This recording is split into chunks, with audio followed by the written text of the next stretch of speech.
it's going to be just fine, whatever you use. This is a kind of one of those classes that I don't want anybody to worry about either. No worrying in class today. If anybody just got a notification about the meeting being recording, you do need to hit okay or yes. Oh, got it. Mine says got it. Okay. Because otherwise it's gonna boot you out. Or it'll cancel the recording. It'll stop it actually. So, And we'd like to have the recording available for you guys afterwards. So we're already recording, but we haven't started yet. We're still waiting on quite a few more people. yeah, there's 5 So- minutes before we technically. Here's Roberta. Let's let Roberta in. Right, and I'm gonna go downstairs and get a Red Bull because it gives you wings. I'll be right back. Yeah, I got some tea over here, but we'll get the rest of the folks logged in.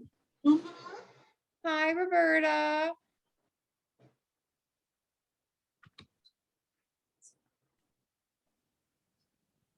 You need to unmute, my dear.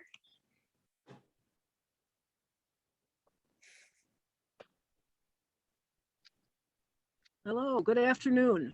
Hi, Roberta. Who's the Galaxy S9? Is that Becky? No, No, my name is Betty. Oh, hello. I'm in Ohio, in Columbus. Oh, welcome to Bobby Bead and the Upper Midwest Bead Society. Do you have a local bead society in Ohio? I don't know. We don't have it. Well, I think we only have a real small, but there are 2 main bead stores, both closed. Ugh.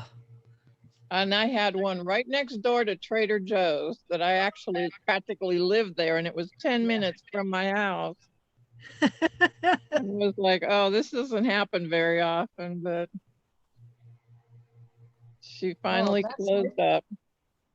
That's heartbreaking, isn't it? Oh, it is. And my daughter used to live in Seattle, so I took many classes in Seattle, and every place I took them in Seattle and Tacoma, all around, they've all the brick and mortar closed. Yeah, Even shipwreck beads is just oh, mail order. except Shipwreck. Yeah, Shipwreck has a brick and mortar. Do they? It's huge. You will get totally overwhelmed when you walk in that place. I want to go to Shipwreck. That's one of the places I really want to see. It is huge.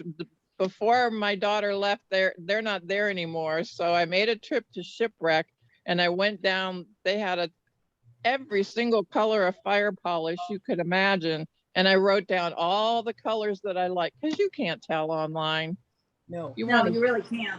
to see them and hold Roberta. them. And Hello. Hello, Hannah. Thank you for teaching this class. Sure, I'm looking forward to it.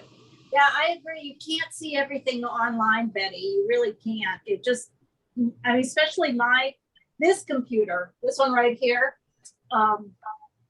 just has a terrible screen. It has like 6 colors and that's it.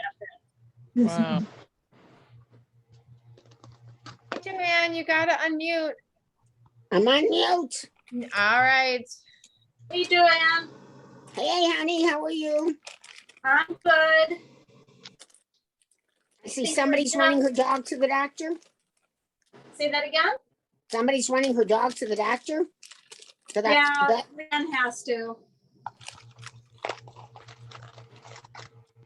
Why is your thing upside down? What's It's that? sideways It's because we can't figure out the rotation factor, Yeah, so that's the way it's gonna be. but it'll be bigger. yeah. How's everybody else doing? But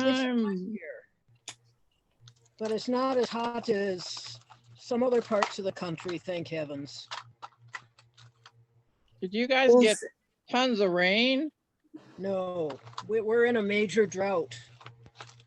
Where are you?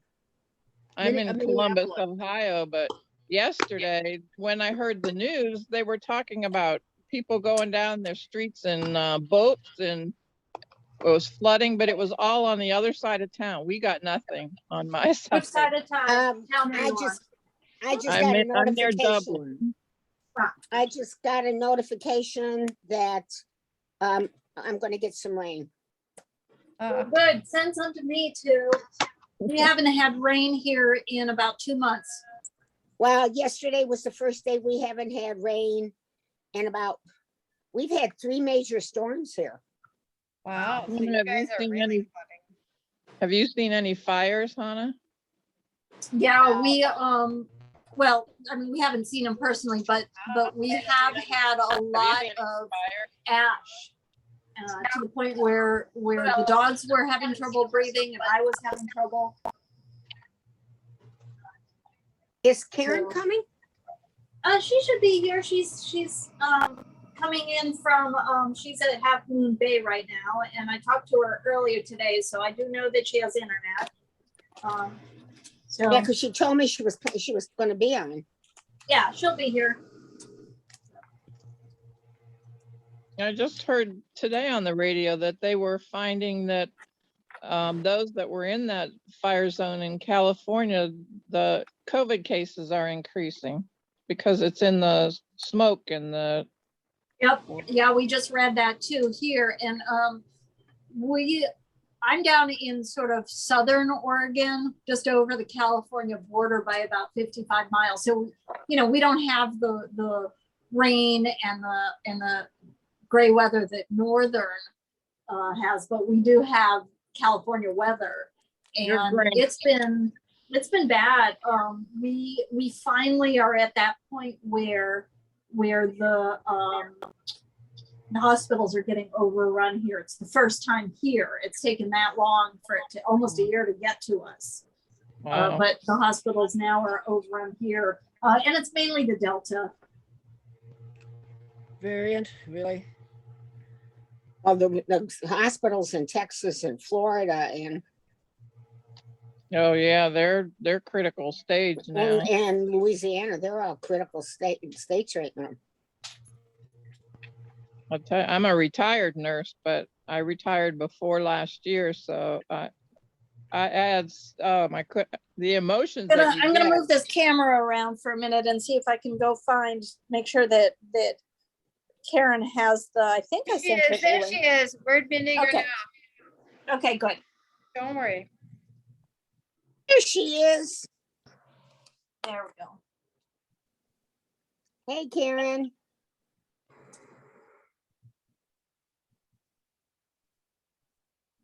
All right, so she just has to unmute. Hi, Karen. Karen. Oh, I think she's frozen. Yes, So Betty, Betty, She do may you have a feel- problem because she's not home, so.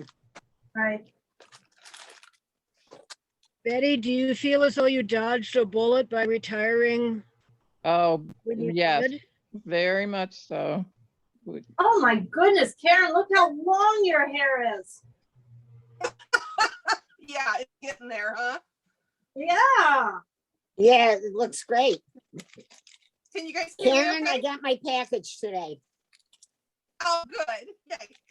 All right. I guess we're all here. So I think we'll get going. So hi, I'm Hannah, and you are taking a cell phone, 3D cell phone, and or scissor piece No. class.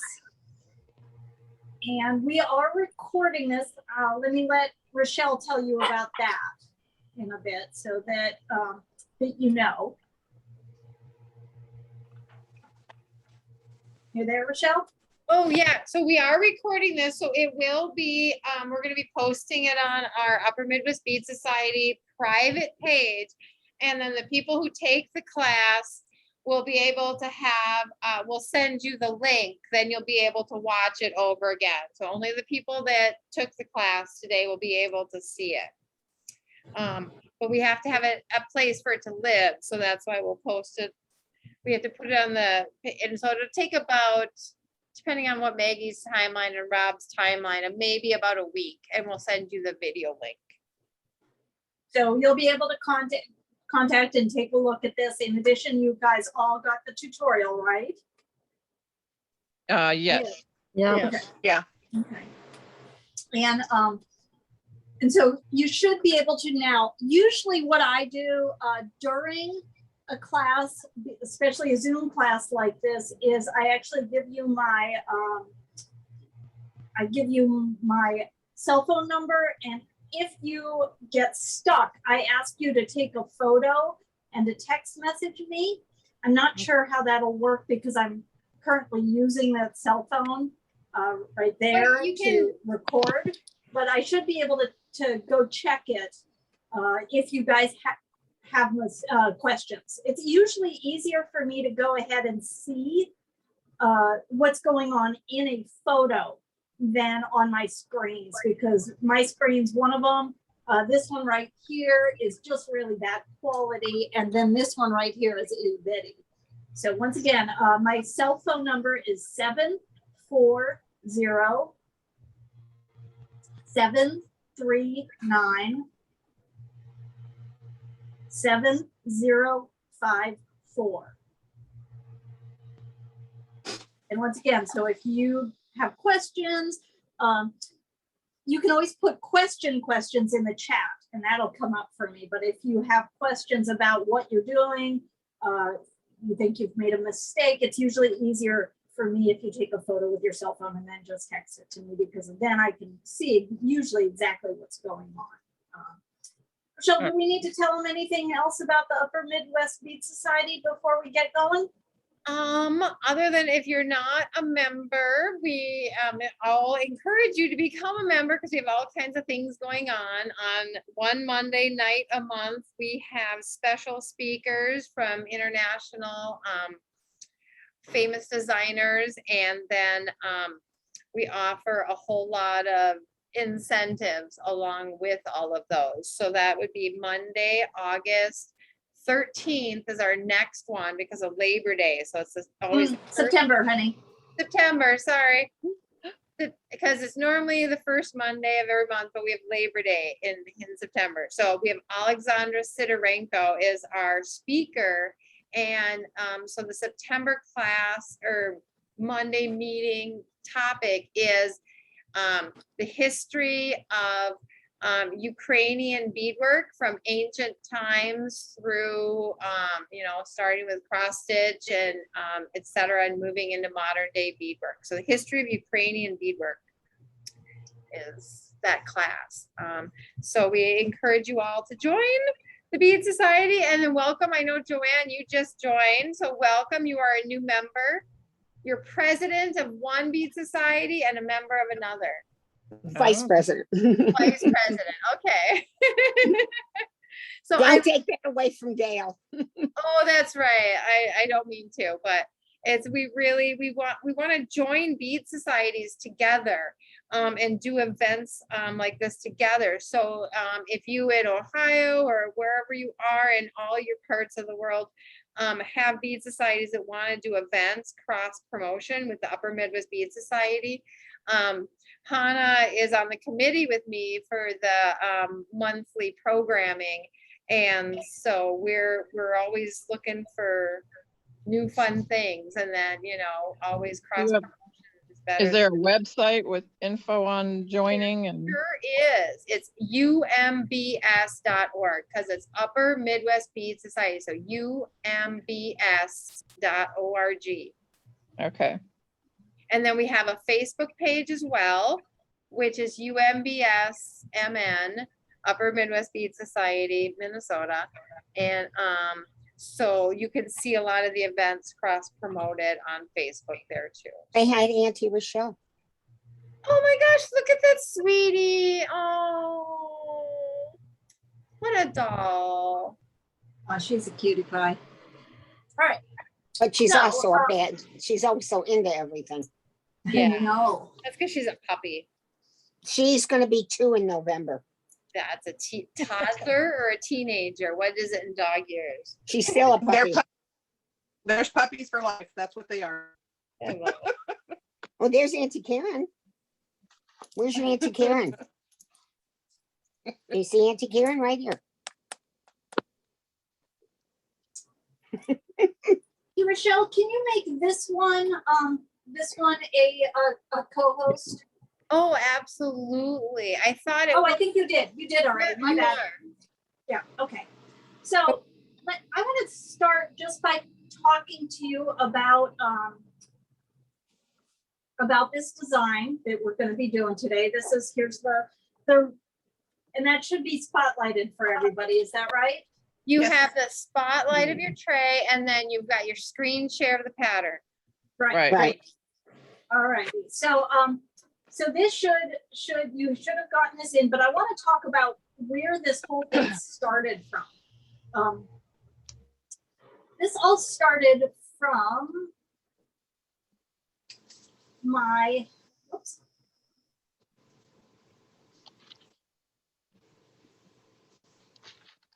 Hang tight for just a second. Excuse me. Bless you. There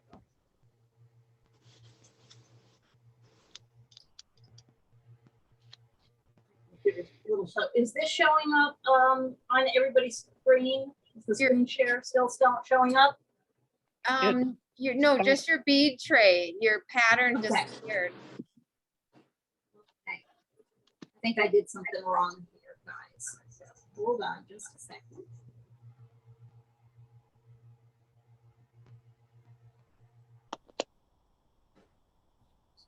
There we go.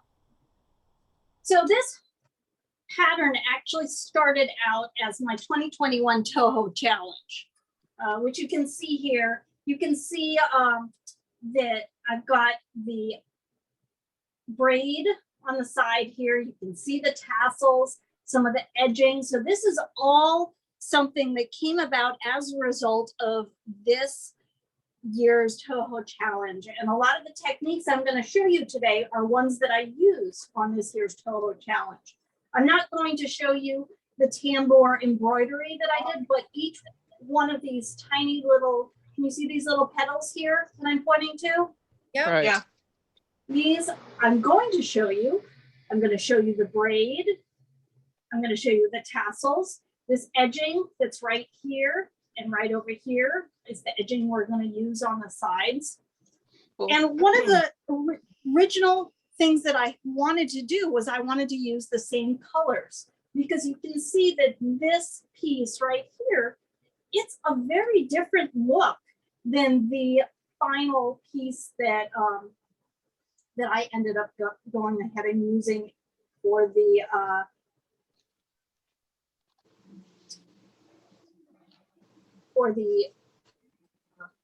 Cell phone case. the cell phone case. And I'm having trouble sort of doing the, let's see if I can. It's kind of like a Sergeant Pepper's for bead lovers. Well, it is. Beautiful. It is. Originally, that design, what I wanted to do was I actually had a Victorian piece in mind. And I started working on it, and it just started really looking like Sergeant Pepper to me. So I decided to go with it. And a couple of my friends from Minneapolis said to me, "That's not Sergeant Pepper, that's Prince." And they were right too. It kind of does look like Prince's. And of course, Prince was from Minneapolis. So I went with it. I really did. And from that, I wanted a smaller piece that I could bring to people, because I kept on having questions. I had 4 or 5 people ask me for the design for the coat, and I was like, no, I don't think I'm ready to write that tutorial yet. That's going to be many more pages than the 17 pages that I sent to you guys. Hannah, do you keep track of the hours constructing your pieces that you? It depends on the piece. A piece like this one,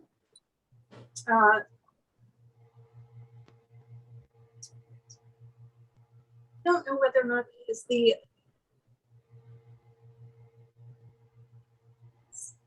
piece like this one, absolutely not. But the pieces, for instance, the cell phone case and the smaller pieces that I do for tutorials, yes, I do.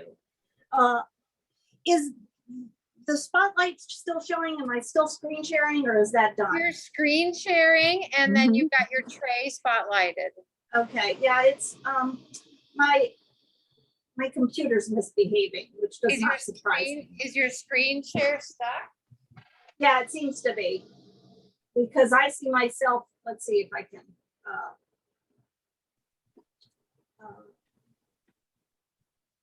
Right. Yeah, I think my screen share is stuck on this computer. So. Trying to.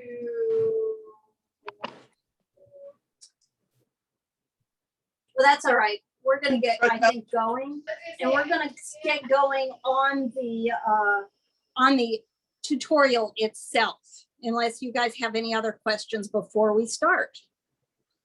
No. No, okay. We're gonna start actually not at the very beginning. We're actually gonna start kind of in the middle a little bit, because I want to be able to cover the things right at the beginning that are not as well covered in the tutorial. And the first one is that braid. And the braid I've used, let's see if I can spotlight this one. Please spotlight Rochelle, this if big. Do you oh, there have we go. the do you have this big now? No, you need to Yes. stop screen sharing your coat first. Otherwise it won't go away. Well, I tried to do that, and so let's see what happens. That code is stuck, I think. Well, it gives us more time to admire it. Yeah. That's sweet of you. Unfortunately, this is an old computer. And So that it'll unstick your camera for a second. There we go. Okay, so then now, okay, so stop share. There we go. oh, thank you. Thank you very much. Yeah. Okay, great. So you can see that I've used the braid here for a little loop on my cell phone case. And I used it as a strap on the scissor case, which I can't show you right now because it's actually at Bobby Bead. I can show you it because it's actually at Bobby Bead. Right. Now, what did I do that my camera is not showing me? Well, because we have it spotlighted on Hannah. No, I can see everybody else except me. That's because of maybe, see, when we have it on gallery view, if you go up to the top of your screen and put it on gallery view, Yeah, that's what I have it on. right, but when what we see is just a white blur, it looks like it's on your Right. ceiling. It looks like it's on your ceiling. There it is. It's on your pattern showing, there we go. It fell over. There, now it's on your bead tray. Yes, I see. Okay, I got it. I just have to fix. I couldn't figure out what happened. But if you want to change your view at the very top of the screen where it says view, you can then switch it to speaker view, gallery view. You can do all kinds of things. So you could see. Yeah, well, remember, I'm on an iPad, so Oh, you can't click those things on an iPad? I can click to gallery view, You must but not I'm be trying able to to figure on, out why it's not showing me. If I I put don't it have up any of towards those me, choices. I know why. I bet. But if you want to see the gallery view, that'll show you. Oh, why is it not showing? Never had this. I've had this problem once before. Well, Hannah's the important part anyway, so. So I don't need to be seen. I can't see her at all. That's what I was gonna say. Well, it's because of the little arrows up here, like, you know, you arrow or how big your screen is, if it's minimized, so it's smaller or bigger. Why? I don't have an iPhone. Mine's a Android, a Samsung. Right, and when you're on a phone, you're limited, an iPad, when you're on a computer, you can see a lot more. Oh, I okay. don't know what's going You on. want to see more than logging in on a computer. Right. So As I said, I'd like to actually just start with the braid, and I'd like to actually get right into it. What we're going to be doing is what's called a 4-strand round braid. And if you turn your pattern to page 14, you'll be able to see this with me. And what we're going to be doing is, if you have that braid and you do it without beads, I'm wearing a necklace actually right now that's got a strand without it. It's really pretty. This is the braid without beads on it. And I've used 2 colors of pearl cotton and 2 other colors of just embroidery floss, because I had them.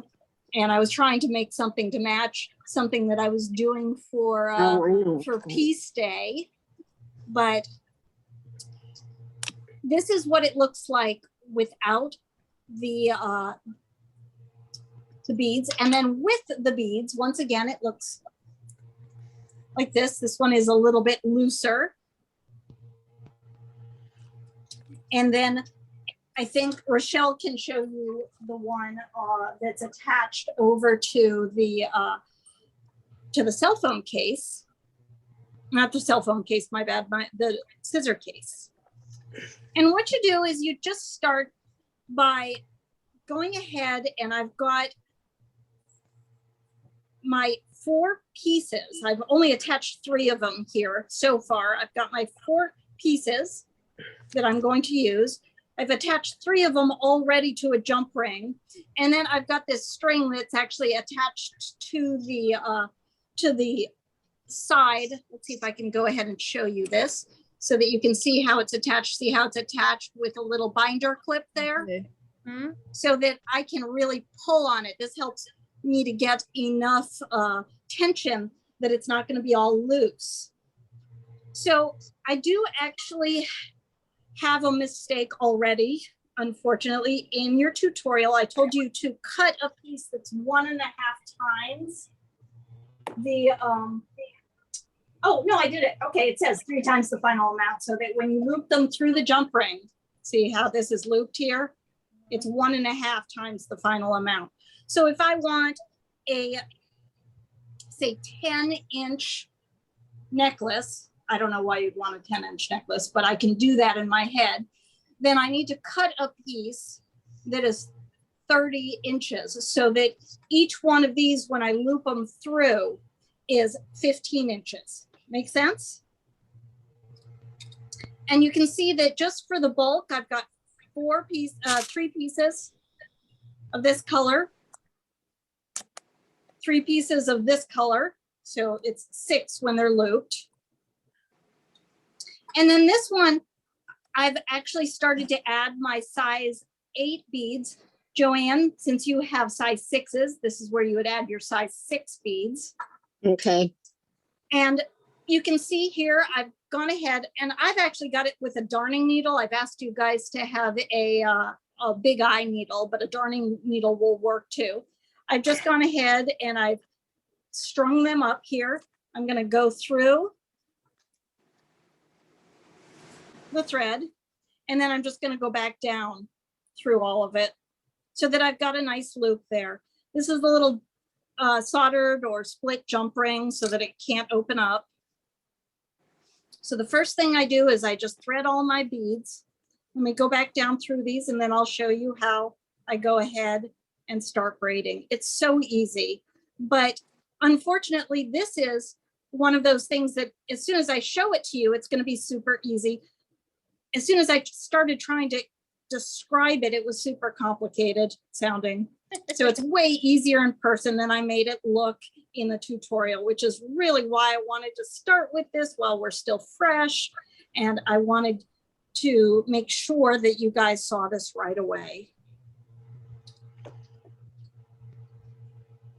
So can you see I'm just going ahead and there. So once I go ahead and straight on, I'm not doing a full amount. I'm just going to hold it in place with another binder clip here so that I don't have to worry about the tension as I braid. And let me just finish this up and then I'll start braiding for you.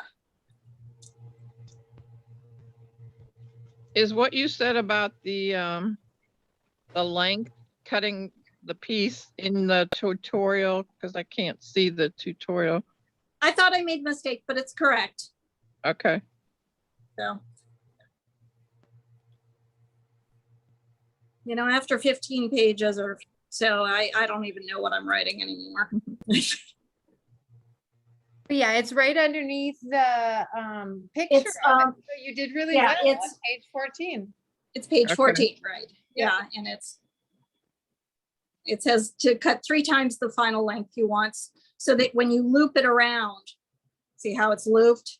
It's Right. 1.5 times the final length, because it'll get shorter as you braid.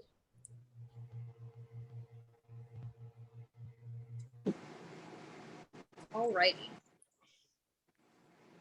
I don't have all of this completely done, but it's enough that I can start braiding. Let's see, where did I put my other binder? Here it is. So I've gone ahead and gone back down through. I'm going to put a binder clip here so I don't have to worry about the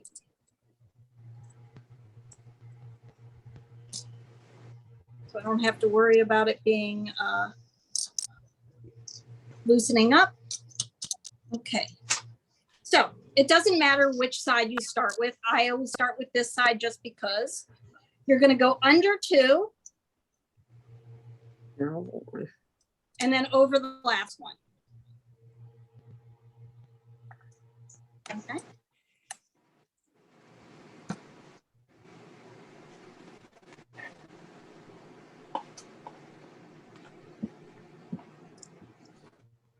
And then I'm going to go onto the other side. I'm going to go under 2 and over the last one.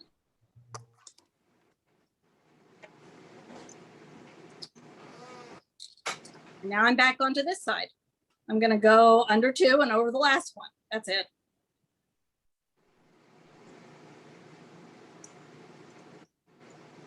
Under 2 and over the last one. Should you maintain the tension while you're braiding, or do you? Yes, I do. Can you see me holding it up? Yeah, exactly.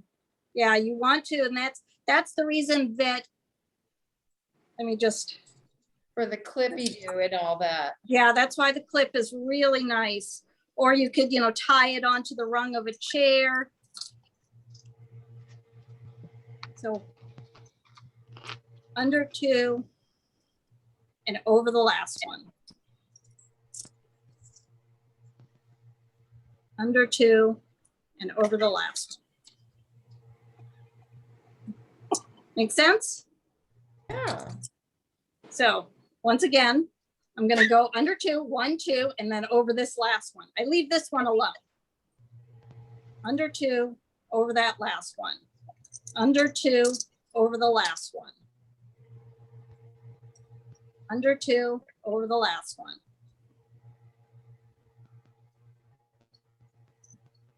And it is really nice to be able to do this all at once, because once you drop it, it's easy to go ahead and lose where you are.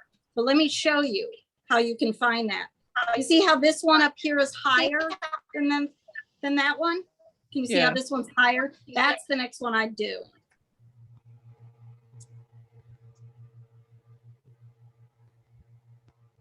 Okay. So when I get finished, I'm just going to do a little bit more here and then we'll pretend I'm finished.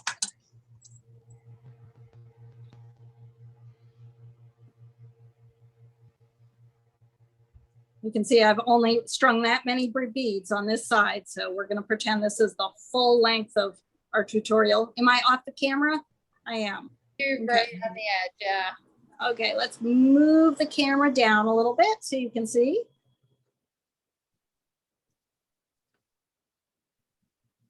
There we go.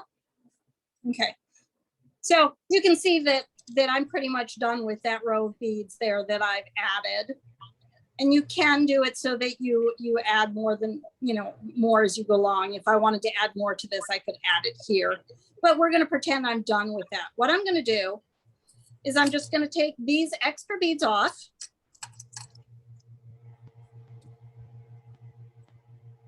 There we go.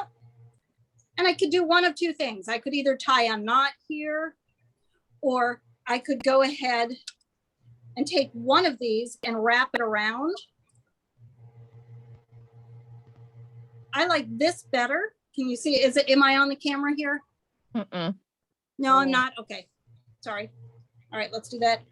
You guys have to tell me. I'm having trouble seeing that. So if I go off camera, tell me to put it back on.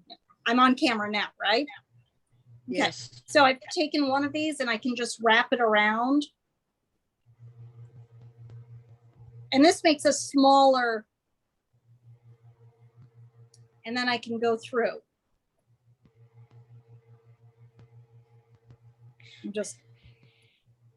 So this makes a smaller knot than if I were to go ahead and just tie a knot, which I'm going to do now so you can see the difference. Can you see how that looks? That's a nice little knot. Mm-hmm. Okay, if I were to just tie a knot, let me show you what that looks like, because you can do that too.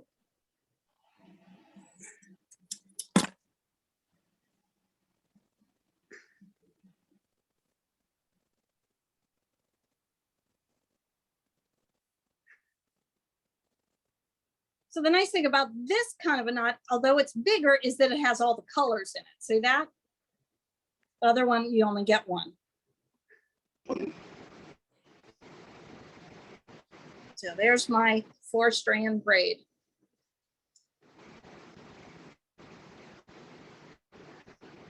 Okay. Pretty. Yeah. And this you could just cut off and you could embellish with beads and call it a little tassel, but I'm going to show you the tassel next, unless you guys have a question about this 4-strand braid. Nope.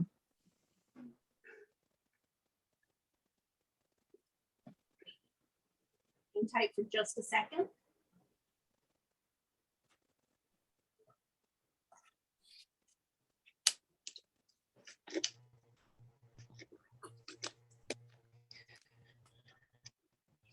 So Hannah, you're making tassel with the ends of the braid?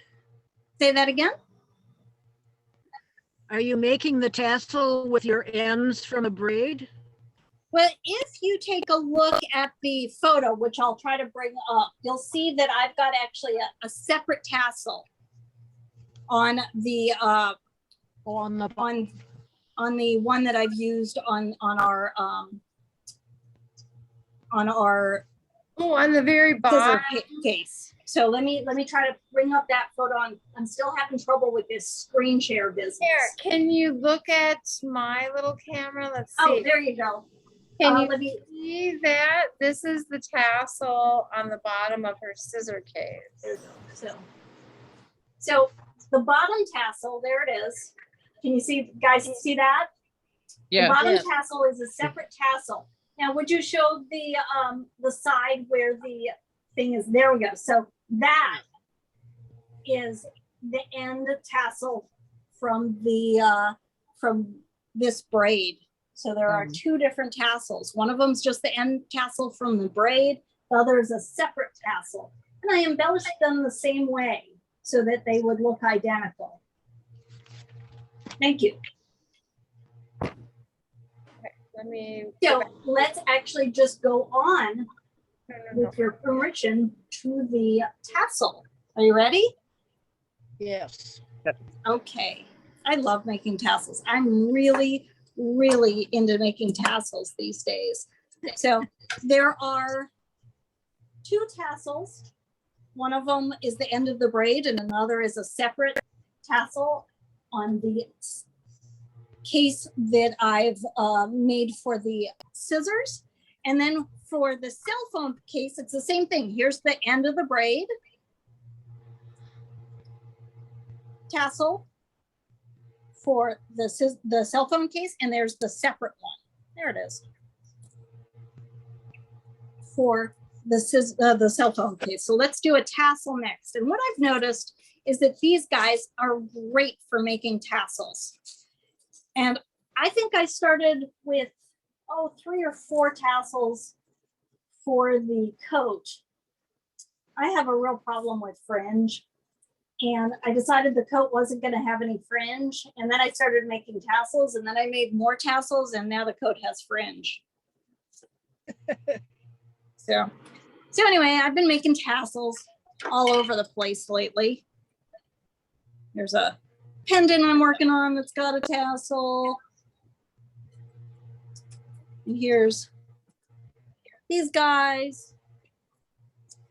And the piece that I did for the piece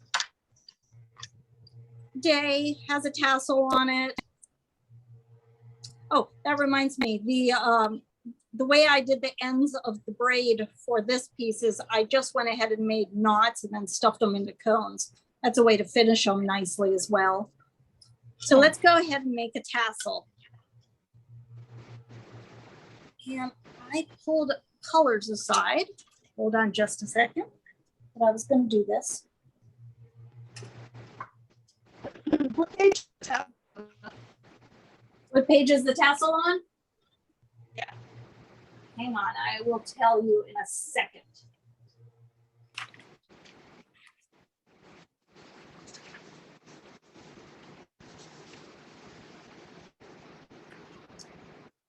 Page 13. Thank you. Thank you.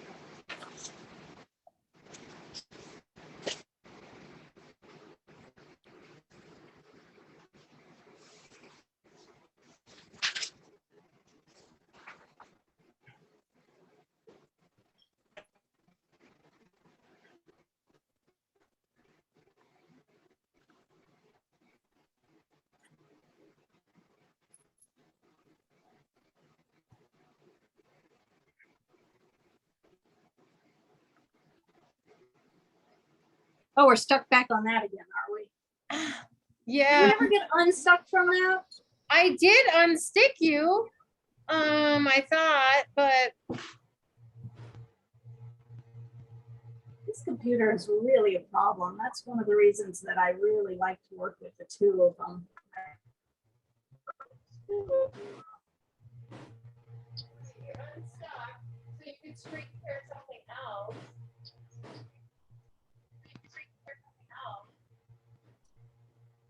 There we go. I think that unstuck it. So we're on page 13 here.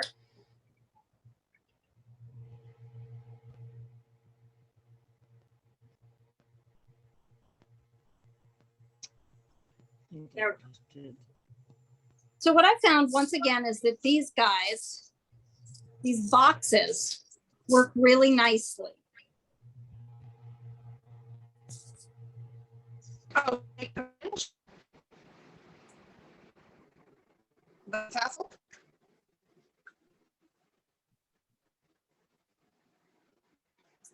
And what I'm going to do is I'm just going to take a number of different colors. Let's see if I can go ahead and spotlight this one now.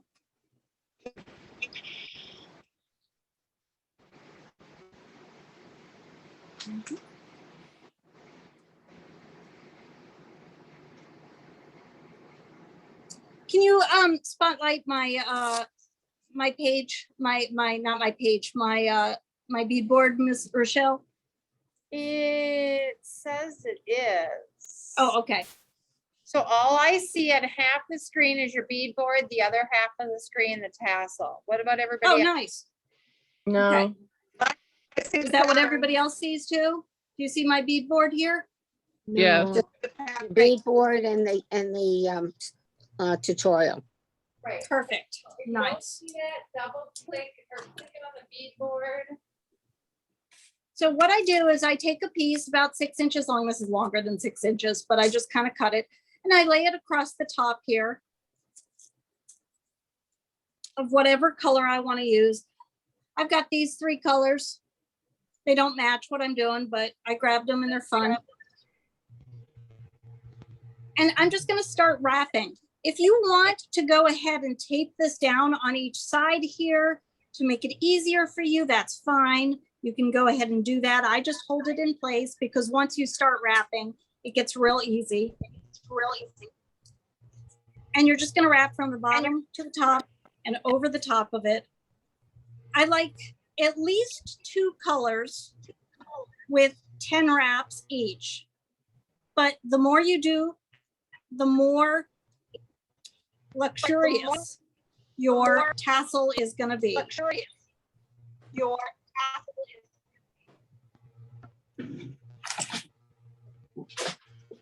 There we go. Is my sound cutting out?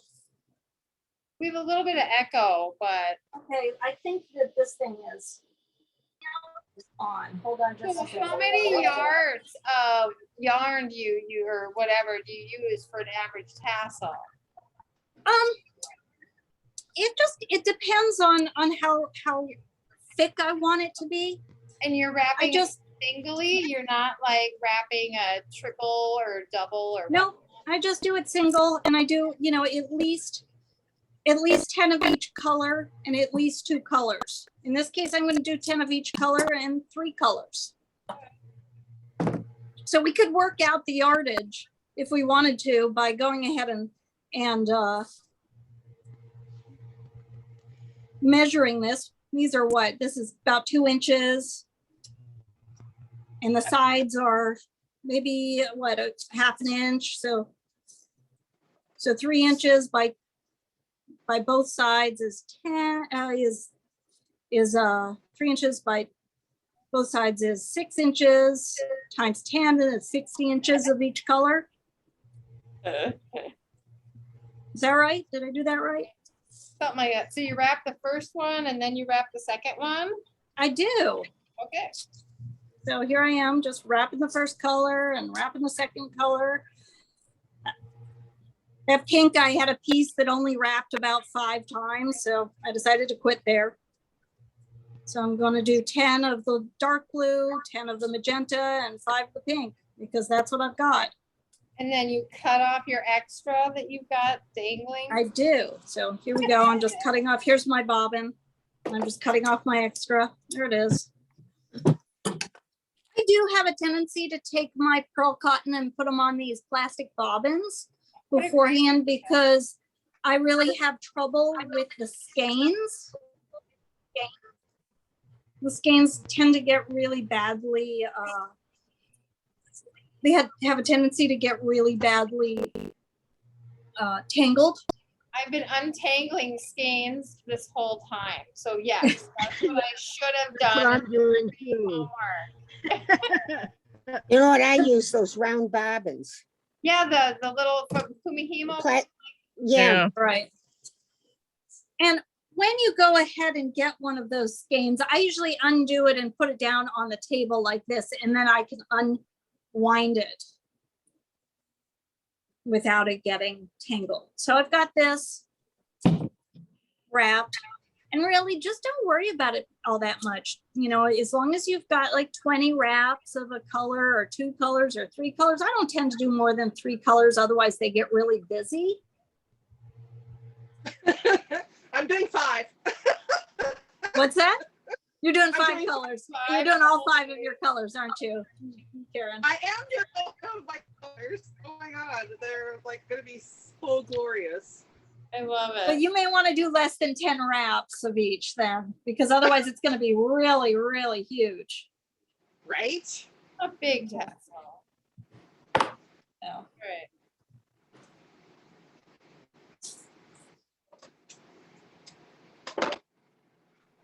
Hannah, the way you are with fringe, I am with tassels.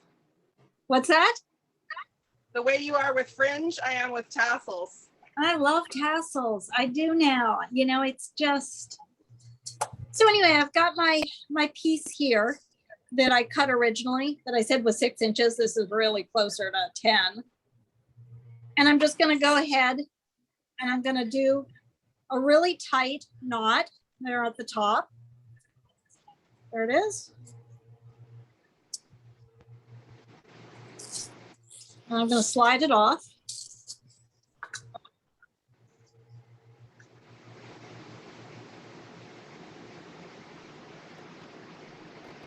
And you've got 2 things that you could do. You could either, if this is long enough, you can either take this one and wrap it around. This is called the head and the neck We're going to be making the neck of the tassel, and this is called the skirt. So I can either take this piece and wrap it around. You'll see me do it in a minute and turn it into the neck, or I can take another piece and turn that into a neck. And that's what I'm going to do is I want the neck to be pink because I've just decided that I want the neck to be pink. Is it still echoing? A little bit, yeah. Hmm, I'm not sure where it's coming from. If people turn themselves on mute, that gets rid of it. You just have to remember to unmute yourself if you start asking a question. Otherwise, you get frustrated that she's not answering our questions she can't hear. Thank you, Karen. Yes. Yeah, because I only have the one on. So what I'm going to do is I'm going to actually go ahead and make the neck this color instead. Once again, you could also do it with one of these pieces if you wanted to.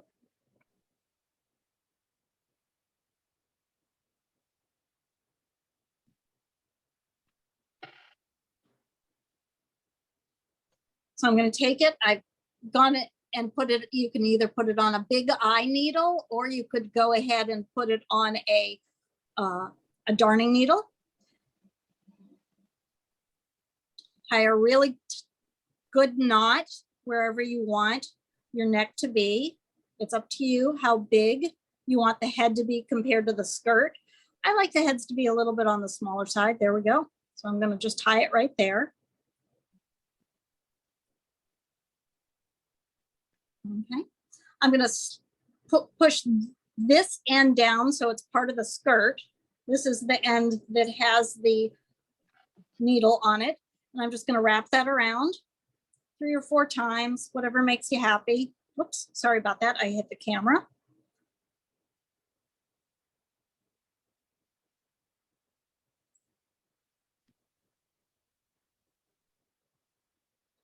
And now I'm just going to go through a few times. So go ahead and watch this. So I'm just going to go down underneath here. And I'm going to do that a few times. I'm going to cover this little bit of work with some beadwork later. So it doesn't have to be as neat as all that. So if you make it and it's messy, don't worry about it. But can you see I'm just kind of stitching through? Mm-hmm. I'm underneath, right? Okay, good. I'm in the right place. Here we go. And that can become part of the skirt. Give it a good tug to make sure it's nice and tight.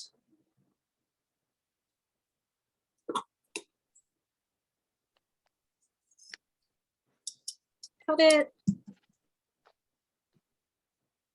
Let's trim it. And there's a tassel. There we go. All right.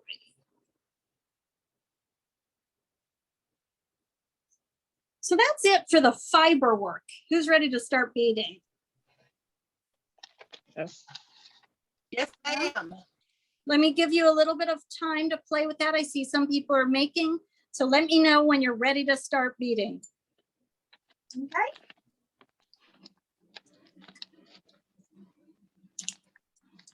I don't want to do any pushing and any making you feel like you're in too much of a hurry. So we'll just let you play with the braid and making tassels for a little while. And when you're ready, just let me know.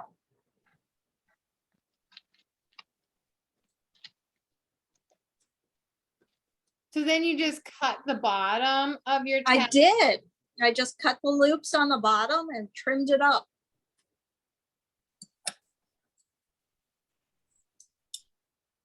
Oh, I tucked my top things down. I see you left yours going upward. It's okay. You can tuck them down if you want. That's fine. We'll just use the beading thread then to attach it. If you left it up, then you can use this to attach it. All It's right. up to you. It doesn't matter. Okay, I have the side one I just put up through the top that I tied the head off with, so. I guess these are kind of free form, huh? They are.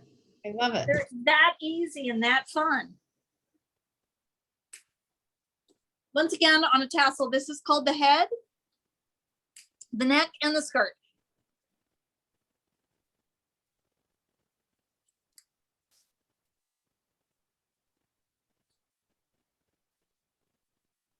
And a friend of mine keeps on sending me all kinds of stuff on TikTok, which is not really my thing, but he's actually doing really well. He's a blacksmith and he sells a lot of his product on TikTok. And after I posted the picture of my jacket, he sent me this link to this TikTok lady who does nothing but tassels. She makes tassels like this, only with a little felt kind of pillow on the top, a heart or a little Frida face, Frida Kahlo face, and that's all she does. And she's making bank off these tassels. Right on. And Wow. they're not even beaded. We're gonna bead ours. So not quite yet, but soon.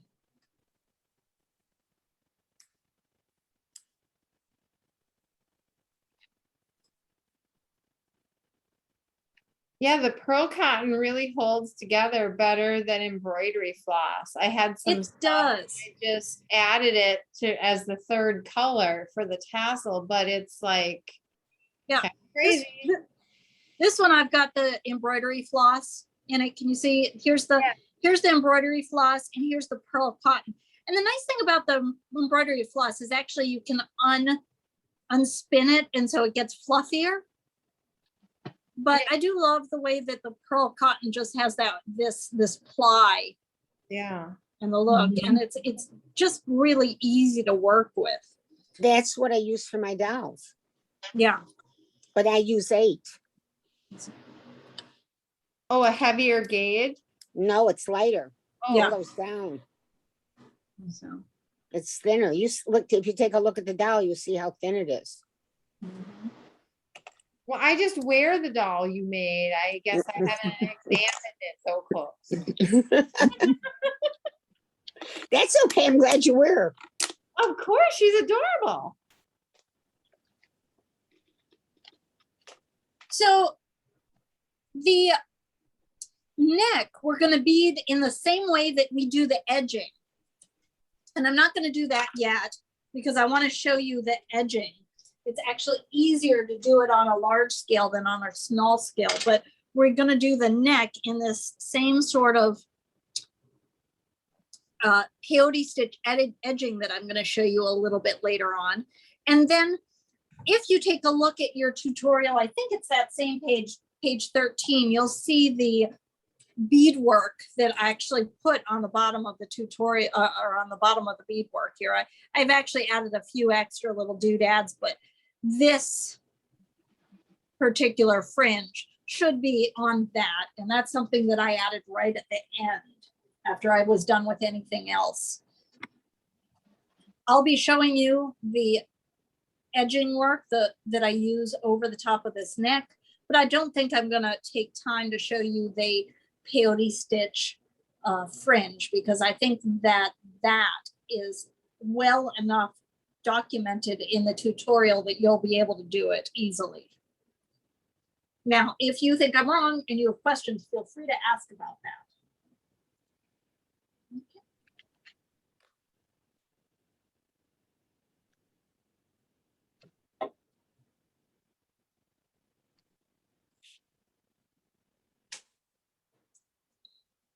I've been turning these things into pendants, and I thought I had a pair of earrings here. What did I do with these earrings?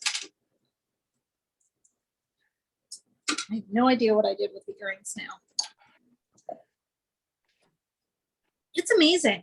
Does anybody else do this where you don't even move? And this is a new space that I just created for this class and I still can't find anything. Mm-hmm. I haven't even gotten up. It's amazing. It's my superpower is making a bead mess. And that pearl cotton is color fast, isn't it? It is. It's very nice. I might be a little concerned about things like this magenta here, but not really. Not enough to really be, you know, not enough to really. It says right on it. Yeah, color fast. Yeah, it Nice. says it right on it. Oh, lovely. I'm not convinced that I would put this in the wash anyway, though, but if it gets wet, you won't have any problems from rain or whatever.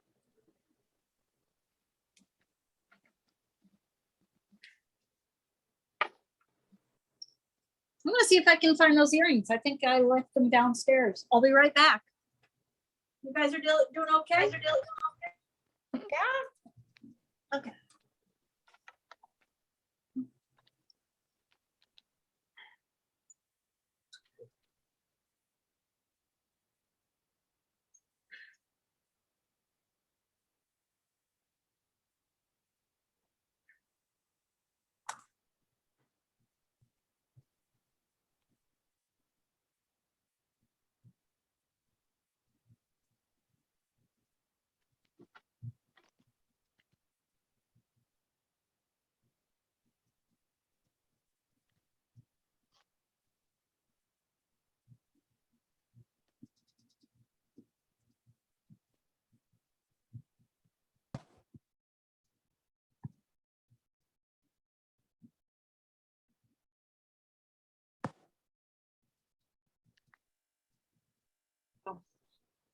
They were downstairs. So this edging, this peyote stitch edging that I have on the neck here, I'm going to show you a little bit later on today. Cool.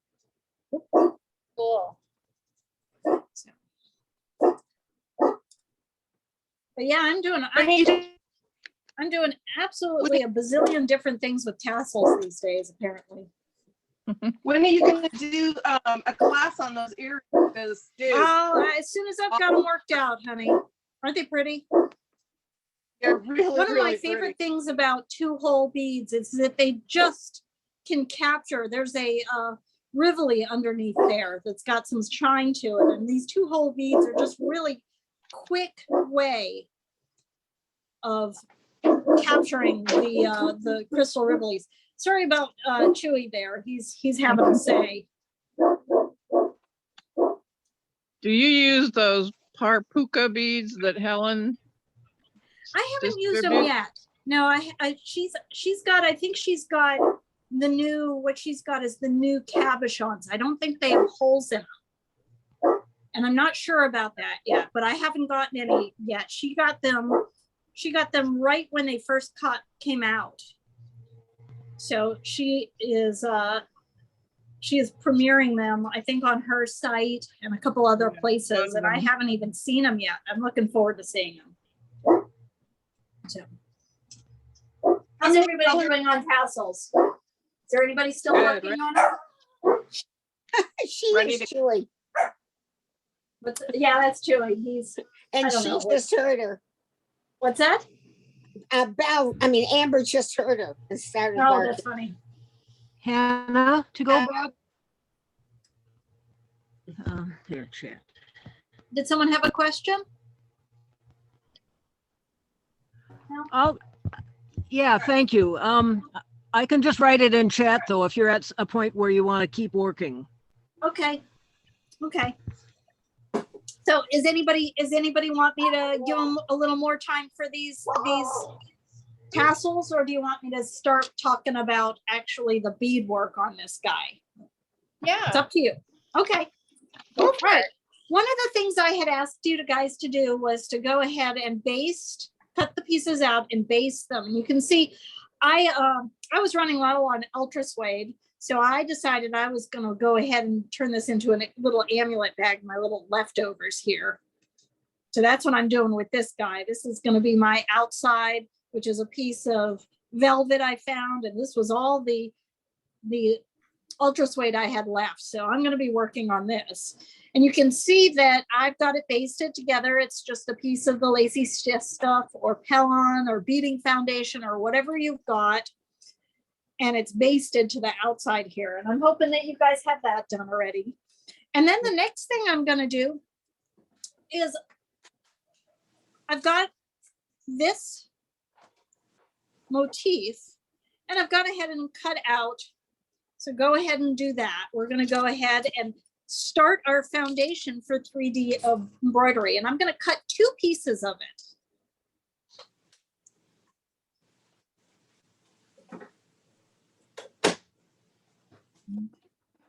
And they don't have to be perfect. They don't even have to be that great, because we're having one of those days where we're all thinking about Bob Ross and we're just letting things happen accidentally and happily. Do you know that that guy, Bob Ross, actually didn't have curly hair? It was a perm. Yeah. Did you know that? Yeah. Yeah. That cracks me up. He apparently did not love it. Well, the new Netflix movie about him is coming out really soon. Oh, I can't wait. There we go. So I've got these 2 pieces. There we go. And now I'm going to cut them out. And one of them I'm going to cut a little bit smaller than other. I'm just going to cut them out the regular way first, and then I'm going to cut one a little smaller. Anna, is there any way that you can switch off the, so that we Stop can see screen more what you're sharing. doing? Yeah, Oh, yeah, absolutely. I can do that. I think. because you're too small and you can't see everything of what you're doing. You bet. Oh, did you? Okay, screen sharing is paused. Are you stuck again? I might be. Hold on.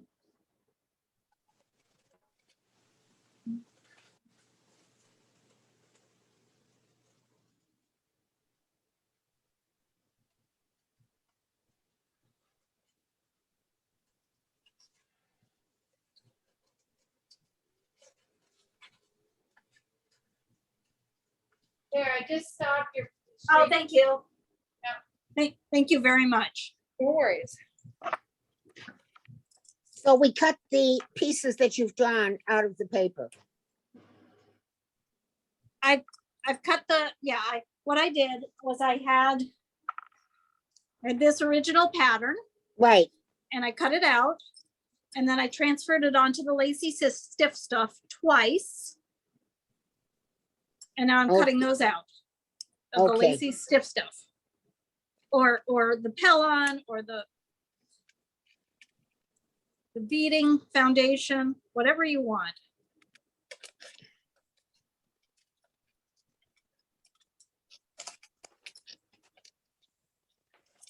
And you said you'd made one a little bit smaller than the other? I am going to. So I'm going to just cut it out plain and then I'm going to go ahead and trim one away a little bit.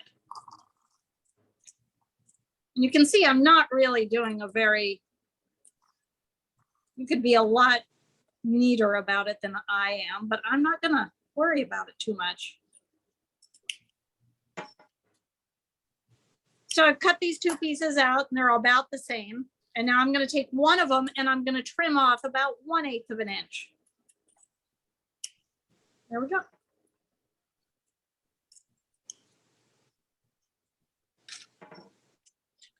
And the reason I do that is because I'm actually going to put the smaller one down first and the other one over the top so that it pillows up and creates a 3D surface for me to be able to bead over. Nice. So this one's going to go down first. This is going to go over the top of it. And you're going to see me actually go ahead and put the edges down with whip stitch. I think it's going to go right there because I decided. There it is. You could go ahead and just hold it down if you want, or you can pin it. I don't have pins, so I'm using a little needle here. There we go. So I'm going to put the first one down and I'm going to use a really big obnoxious color so you can see what I'm doing. Let's see if I can find a big obnoxious color.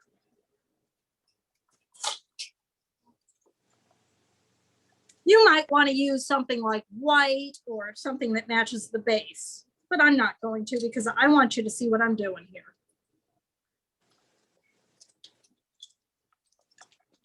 I think that'll show up pretty well. It's not all that obnoxious. It's a pretty orange, but I think you'll be able to see it just fine.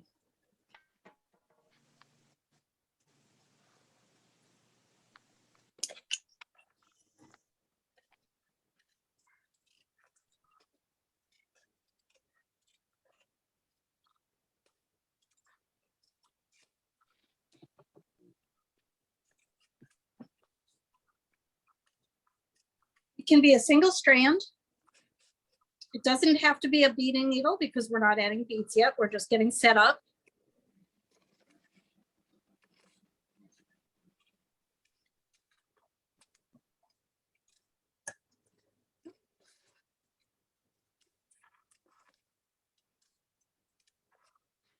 And I'm going to use a whip stitch. That means I come up and over the edge. And come up and over the edge. And do you want to start all the way from the back of your fancy stuff or just the back of the little thing you're adding? Like where do you hiding your knots and all that? It doesn't matter because we're going to have a lining in here. Okay. So this whole back can be a disaster. It doesn't matter. Mhm.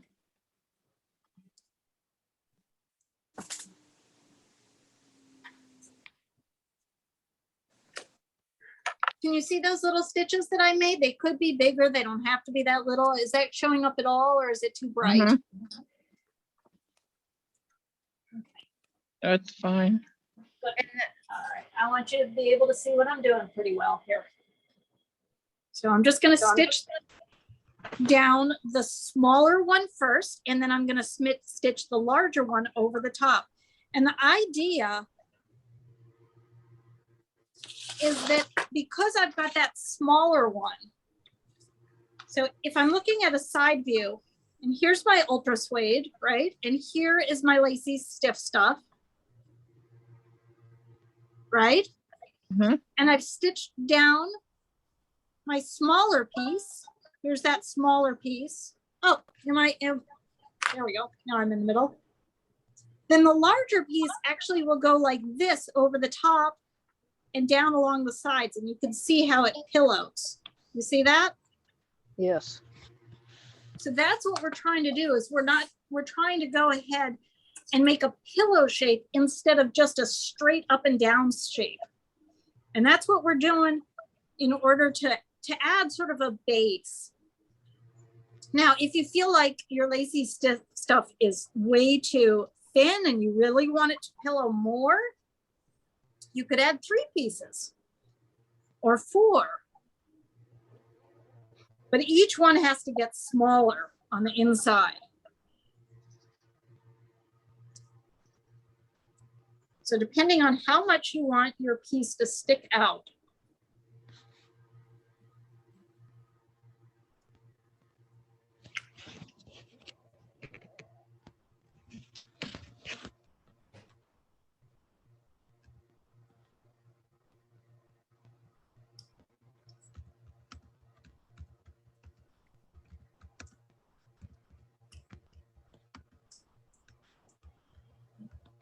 And once again, see, it doesn't have to be that neat. Can you see that big old stitch I just stuck there? Yeah. Yeah. It doesn't have to be neat. I'm going to be covering it with beads. It probably would be better though if this does match either the lacy stiff stuff or your beads. I may be able to see this later. Well, not this one because this one has something over the top of it. This is my smaller piece, but my second one. And once again, I haven't gone through to the back, but if you go all the way to the back and it's a disaster back there, don't worry about it. So Hannah, can you show like the placement of this so that I can get a sense of where I'm supposed to put this on there? Gotcha. I think actually we're going to have to show you, I think that Rochelle is going to have to show you. And probably this will help too. This is where I have it on the, Gotcha. the flap. Can you see that drawing? I can now. Yeah, thank you. Okay. So that's Once where you're going to be Once I putting cut it out, it was like, oh, it's gone.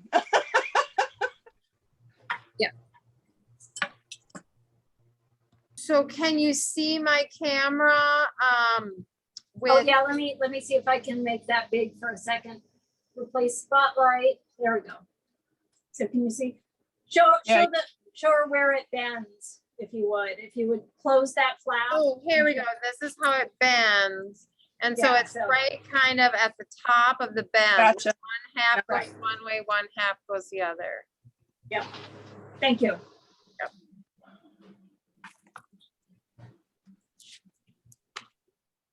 All right, you can take me away now. Okay. Let's see if I can. Spotlight. There we go. All right. So, and Rebecca said, Roberta says that she's done the smaller one on the top. Yes, I think that this does give a smoother edge than doing it the other way, which is the way that the reason that I do that this way.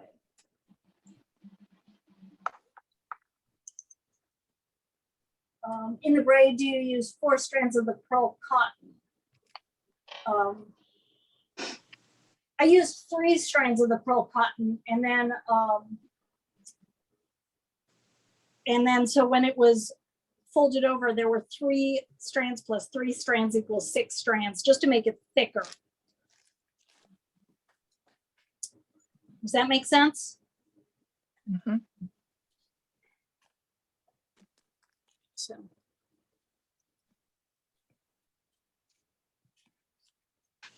So the amount of strands you use in your braid is just the desired thickness that you want it.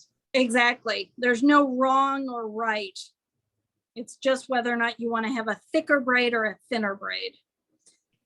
It'll be more delicate if it's thinner. It'll be chunkier if it's thicker. I tried to make the one for the coat thicker. This one right here, I think this one I only used 2. Yeah, this one I only used 2 strands, it looks like. So it was a total of 4 when I folded it over. So this one's a thinner braid. And you can see this one's a little bit chunkier. It's also chunkier because it has the beads and the size of the beads. So I know that Joanne is using size 6 beads, so that'll make that braid chunkier even. And you could use 6 instead. It's just I had gotten nothing but 8s in my kit for the challenge, and I wanted to use leftovers of the kit. So I've got the smaller one on, and now I'm going to put the bigger one right over the top of it. And I'm going to be a little bit more careful about that, about adding the one over the top, just because it's close. It won't be covered up as much. It'll be covered by the beads, but not as well. If you do have the different colors, someone was talking about the beading foundation with the different colors. This would be a great place to use that.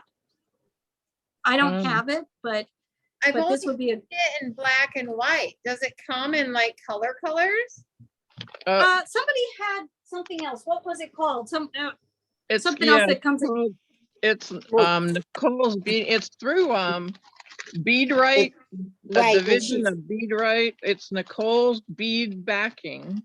But she's out of business. Oh, is she now? She sold, I was guess she an may old- have still have a few colors left, but basically she's out of business. Oh, I didn't know. This was an old bag. I found a huge bag that I had of her stuff, and there were all some large and then a lot of small ones for doing like cabochons. And I know that Kelly D'Angelo, she's not beading anymore. She's actually moved. She used to live here near me, here in Oregon, but she has moved down to LA, and she's now doing a lot of music work and pretty happy. But she is doing a little bit of beads. But she used to use that backing, and I don't know if maybe she still she was making some too for her. Yeah. So and she hers might be is someone you could get a hold sparkle of and find out if she's still got the colors. swap. Yeah, she So- did sparkle swap. This Nicole was in Florence, Oregon, from where you're Southern Oregon, right? Yeah. And Grants Pass. Kelly was living in Florence when I first met her. So I go online to a place called Arteza and I get a package of like rainbow colors for like $20, and it's more Oh, than I'll nice. ever need in my lifetime, probably. Our teacher. Karen, I will never use it up. Yeah, it's a Never. really good. Yeah, it's ARTEZA.com, Ladies, here. and it's stiff felt, but it's I've been using stiff felt since the dawn of time, and I've been bead embroidering for close to 30 years. Cool. Thank Yeah, you. the nice thing about this is that it is not, I wouldn't use regular felt though. The regular felt will fall apart on you. Exactly. Yeah. But you know, This the nice this thing is about bead different. embroidery is there is not just one answer. There's whatever works for you is the right answer. Right. And I think it's really important to point that out to people because, you know, for instance, my techniques are a little bit different than Karen's, and they're a little bit different than Sherry Serafini's. But it doesn't mean one of them is right and one of them's wrong. Right. It's whatever works for you the best. It really is. I love that you just said that, because like the first time that I learned what the official name for what I'd been doing for a long time was backstitching. Mhm. But the first time that Sherry was talking about backstitching, she was saying, oh, if you put down 2 and then go back through 3, right? And it kind of pops the beads up for the peyote. And then somebody said, oh no, I went to a different class and somebody was like, no, you need to use couching. And I tried couching, and for me, I hate couching, you know. I don't like it at all, but there are people Right. that rave by it, you know. Absolutely. And you know, it's I have found that for me, the couching stitch actually works better when I'm doing my bead paintings, which I'll show you in a minute. Not in a minute, I'll show you in a little while. But you know, there's different techniques that work for different things. But you know, and it always interests me that people don't allow for different ways of learning, different right-handed work versus left-handed. There's really not a right and wrong. It's really just what works for you. So if putting the smaller one on top works better for you, then that's fine. For me, I like the roundness that I get from putting the smaller one on the bottom. Right. Yeah, it's got this adorable little pillow. I love it. Yeah. And that's the reason that I do it is I like the pillow effect. Now I'm going to go ahead and add a little bit more thread here, and then we'll get, oh, here, look at this mess I've got going on in the back. Yay, I love a mess. Yeah. You don't have to worry about it. That's why we're lining it.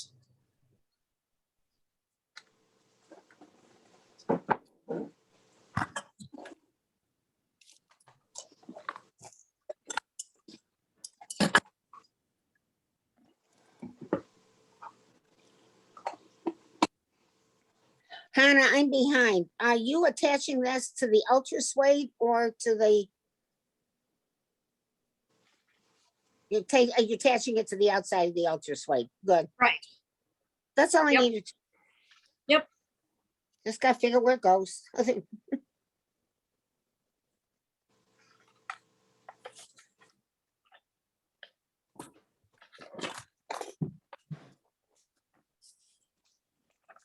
I have to share a funny with you guys. I have had very soft nails my entire life, and they break and they look awful and they rip. Sorry. And so I'm wearing these fakes right now, and it's making it really hard to thread a needle because I'm not used to them. That's Too funny. funny. I used to always have them put on right before I went to bead and button, but I would do it 3 days in advance so that by the time I got there, I would be used to them. And just put them on this morning. So I'm not quite used to them yet. I didn't want you guys to have to look at my grungy nails. They're just really awful usually.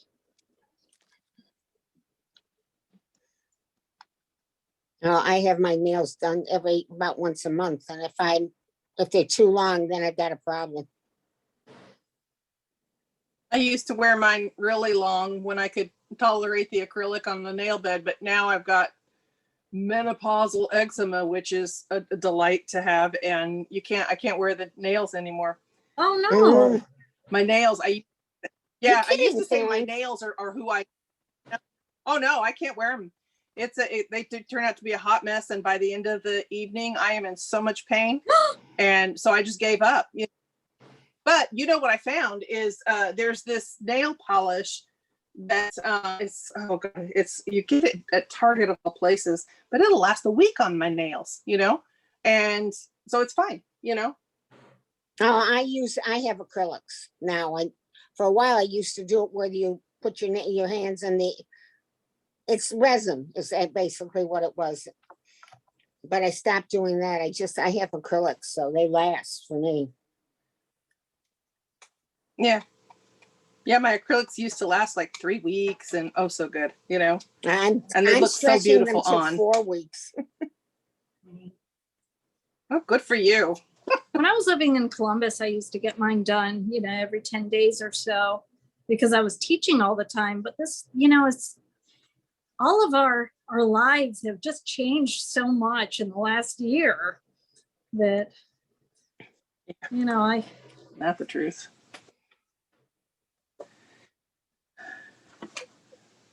If I tell you at one point. So Hannah, with the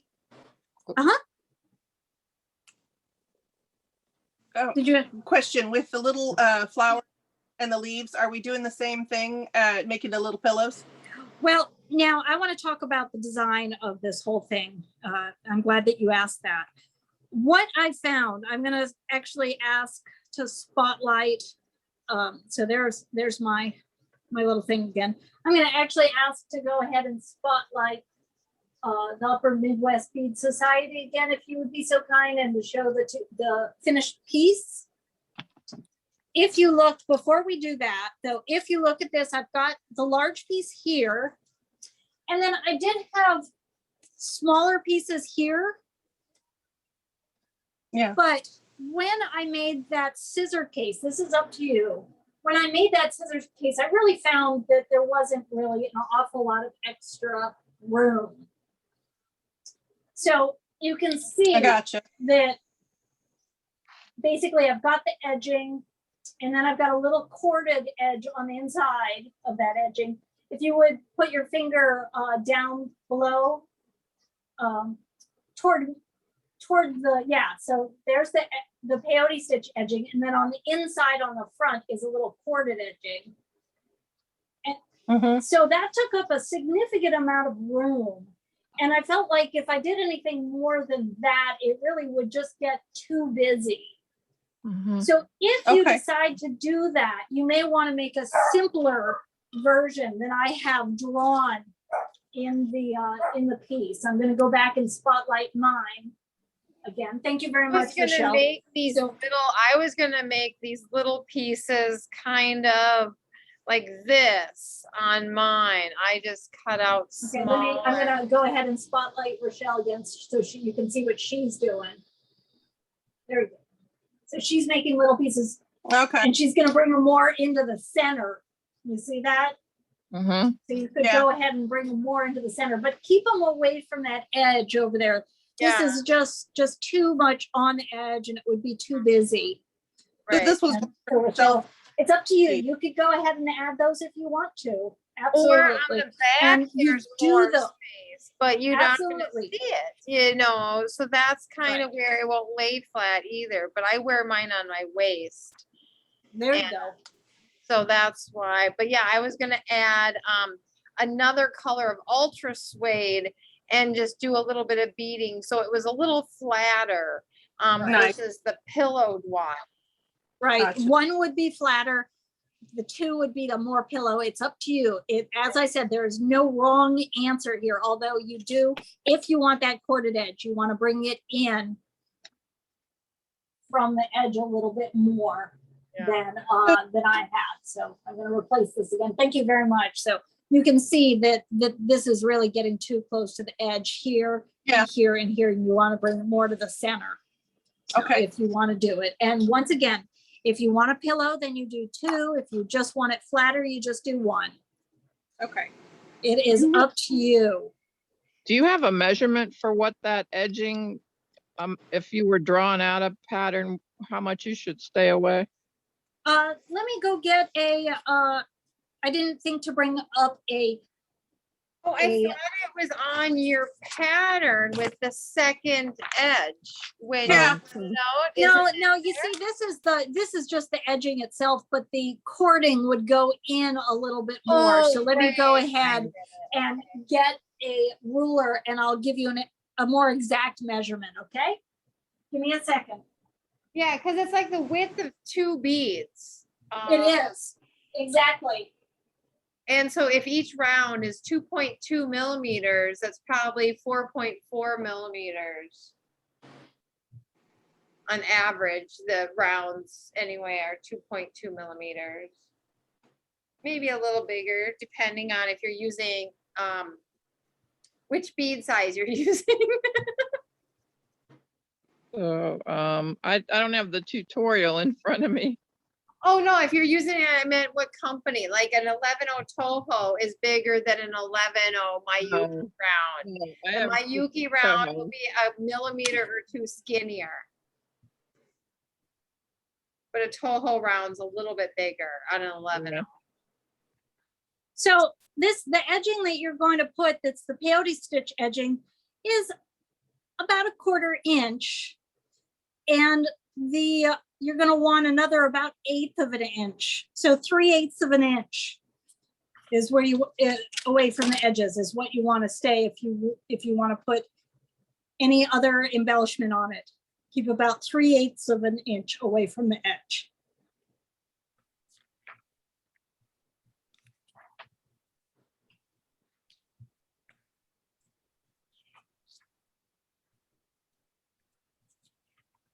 You know, the most difficult thing of this for me, Mhm. what bead do I want to use where? I know. I know.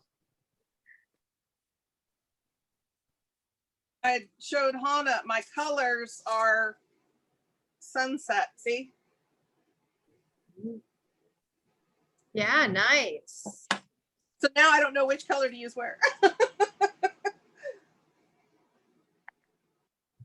Just have to figure it out. There are a number of different things that we're going to go ahead and do on this. We're going to do an outline, probably in backstitch. We're going to do what's called lazy stitch, which is just loops of beads that go across. I like them at an angle. Then we're going to go ahead and do some 4 millimeter beads along the back here. And we're going to actually build a petal out of peyote stitch that we're going to stitch on the top. So there's a whole bunch going on here, but what we're going to start with is just the backstitch along the edging, and we're going to backstitch from about here all the way around to there in a petal color. Then this area, we're going to backstitch along this area in the green. So once again, and if you want to take a look at a map of this, take a look at the second to the last page on your tutorial. We're going to be toggling between that second to the last page and also the page that shows the different stitches. So Let me see, once again, if I can go ahead. Page 5 and 6, I thought. No? Yes, and then the second to the last page has a map. Oh, okay. Kind of has a little map of what's going on there. Oh, okay, got it. So let me see if I can go ahead and just.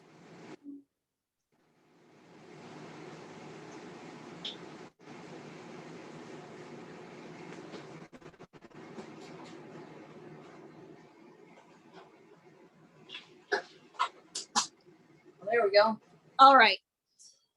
So you can see that what I've done here is basically we're going to add an outline of the petals in backstitch. So Karen, the only thing you have to decide right now is which color is going to be your outline color.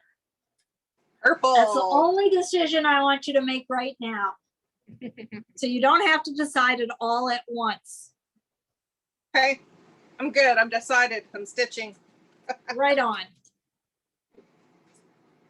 So when I stitch, back stitch, did you say it's pages 5 and 6, right? Correct. Yeah, I will go ahead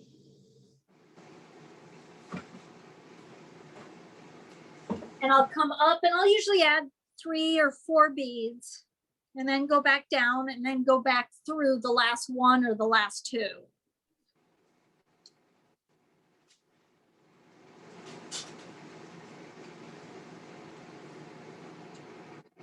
And I'm going to use 1G for this.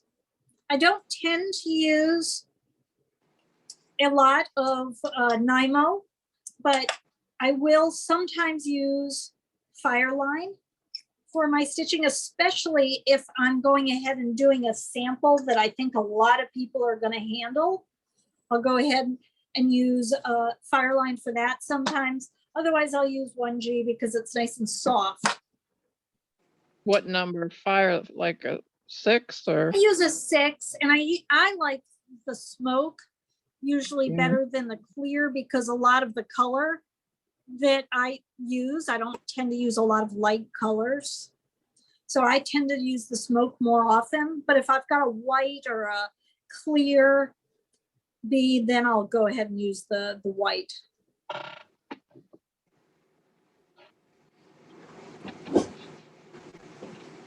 So my friend Kim sent me this color, which I'm gonna, let's see if I can.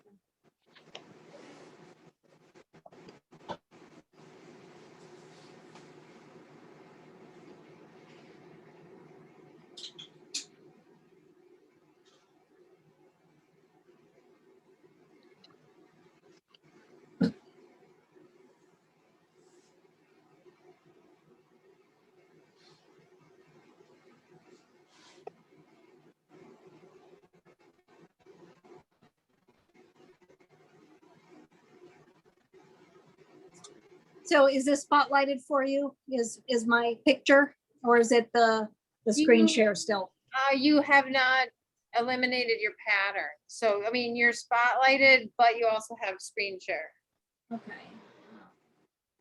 So if you're stuck again, I can unstick it. Yeah, can you unstick me? It's not letting me unscreen share after I screen share. No. Thank you. So I love this color, Ceylon, or 1G, sorry. Is it? I love this color. It's like this light beigey gray and it just disappears. It's actually my favorite out of all of them. I will use the other colors if I think I'm gonna see them, but if I want it to disappear, I love this one. And my friend Kim sent me like 6 rolls of this. So I'm thrilled about it. I love it. Yeah, absolutely. What's the color name? Do you know? I don't know. That's the problem. It's just this light beige. Lighter, is it beige or gray? It's beige. That's number 3. Okay. Yeah, I really like it. It just disappears really nicely. Oh, wait, no, beige is number 4. I'm sorry. Beige is number 4 and the 1G. Yeah, I like the way it feels. It's nice and, it's nice and soft, and it just goes away, which I like it. That. Now I know Rochelle uses really lovely colors when she does right angle weave because the colors become part of the design. But in this case, I don't want the color to be part of my design. I want the beads to be the design.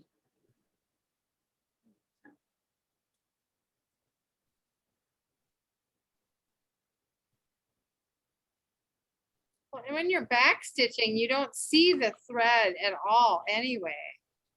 Well, if it's really bright, or if you've got a clear bead, let's say you've got a transparent, Oh yeah, then you would. then you'll see through there. But a lot of these beads that we are using, that I'm using from the Toho Challenge were opaque. None of them were transparent. Right. Just wait till next year. It'll all be different. I know. I actually have an order and I'm so excited about next year's challenge. You can't see your stitching at all. Can you go You're a little? off the screen, sweetie. Oh, my bad. Yeah, let me pull my chair in because there we go. Thank you for letting me know. Thanks. Yeah, much better. Thank you. So I'm just outlining it. Can you see that? I'm actually not even going on the, let's see. I'm not even going on the pillow. You see that? I'm just outlining it. You want to Right. kind of stay in the crevice of the edge, right? Exactly. And it'll make a nice little area that that finishes that edge off beautifully.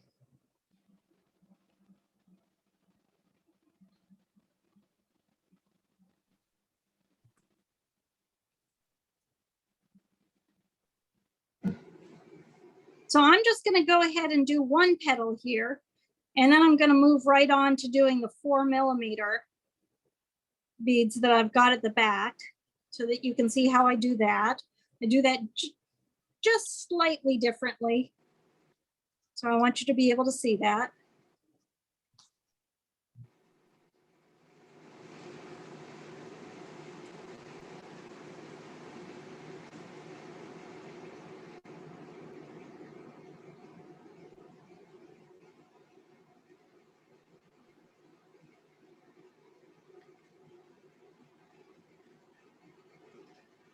So you just guess where to go in. You don't lay your beads down and then like. No, I really don't. And you can see that this one, I have a little bit of extra room there. But when I go ahead and do the next set, it'll work itself out. If you want to lay it down and measure, you could do that too. I just do an awful lot of this.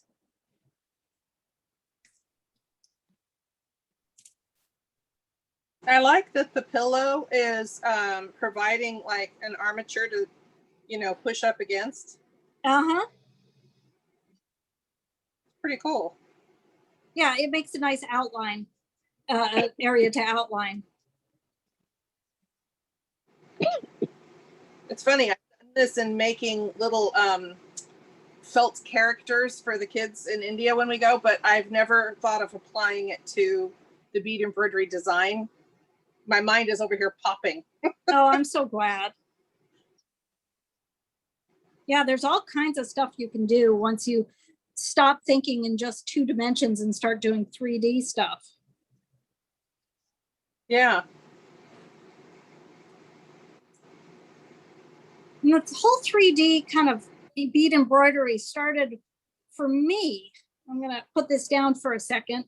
I'll show you how I deal with this 4mm beads in just a minute, but I want to show you this whole 3-dimensional bead thing started for me when Rochelle sent me a whole bunch of these real shiny metallic beads.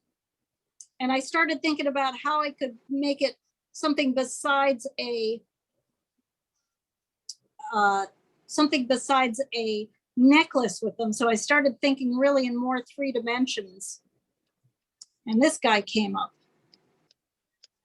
Did you name him ever? That's I never named him. I really should. He's But so cute. And it's a lamp work base, or what? no, this is actually a metal base that I found. It's a brass base that I found at some flea market store. And it was actually a deer. And I covered part of it with polymer clay and some of Sean's handmade eyes. And started thinking about what's called a kirin, Wow. which is a Japanese dragon. And so that's really what started my 3D embroidery journey, was this idea of something that wasn't a necklace, wasn't a piece of jewelry, was something that was more sort of sculptural in nature. Let's see where I put my size 4mm beads. Here they are.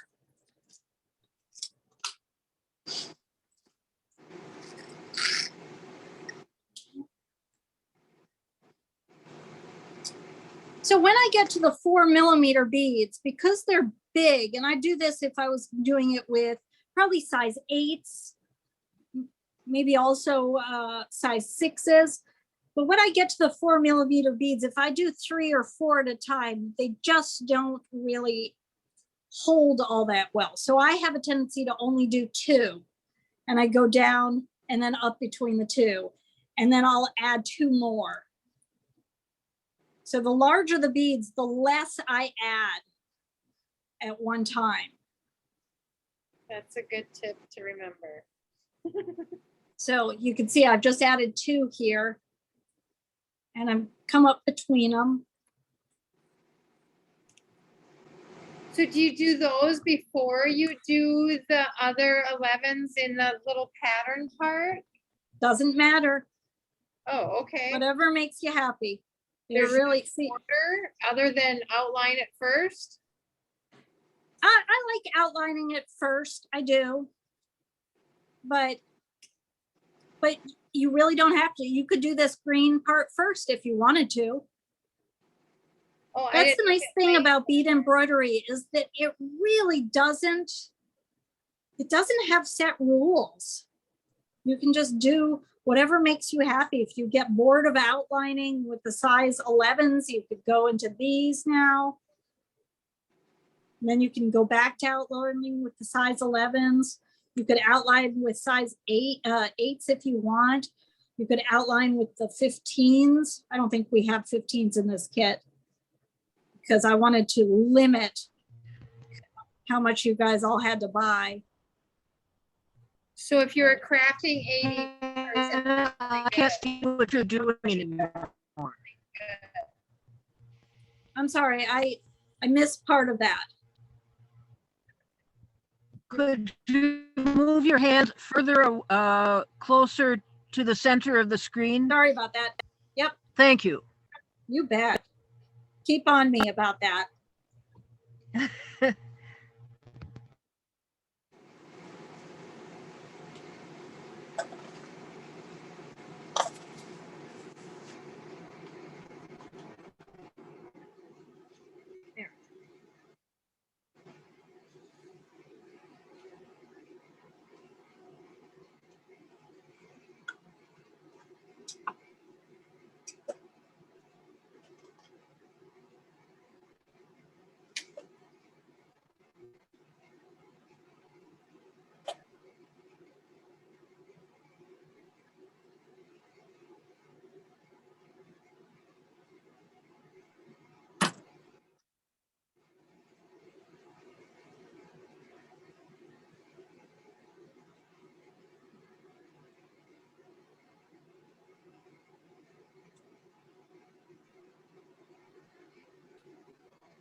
Hannah, are you working on velvet right now? Yeah, I am. I ran out of ultra suede except for the piece that I'm going to use as the lining. And so I had this piece of velvet that I've had yardage from this probably for 20 years now. I originally went ahead and bought it to make a Shakespearean costume for something that I was doing. And one of the things about costume material is that upholstery fabric is really great for doing costume design. Yeah. It takes a lot of abuse from actors who really are not paying attention to their clothing when they're on stage. It usually is something that you can clean easily. Sometimes it has a plastic backing so that when they sweat, it actually just doesn't come all the way through and stain. It's just wonderful stuff. But when it has that plastic backing on it, it also doesn't fray.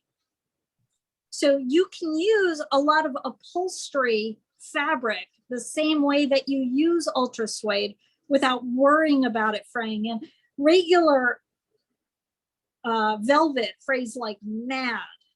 Yeah. And especially silk velvet. And this stuff doesn't. This has a, let's see if I can find a piece here and show you the backing on it.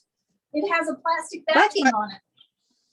That's why I was asking, because I was not noticing it fray, and you're holding it and moving it and, you know, working it back and forth. And it's like the edges should be fraying, but they're not. Right. So here's the backing on this piece of velvet. And it's actually a plastic mesh, and it's upholstery fabric. So you can see that there's the edge right there. And I've had, you know, I probably bought 14 yards of this.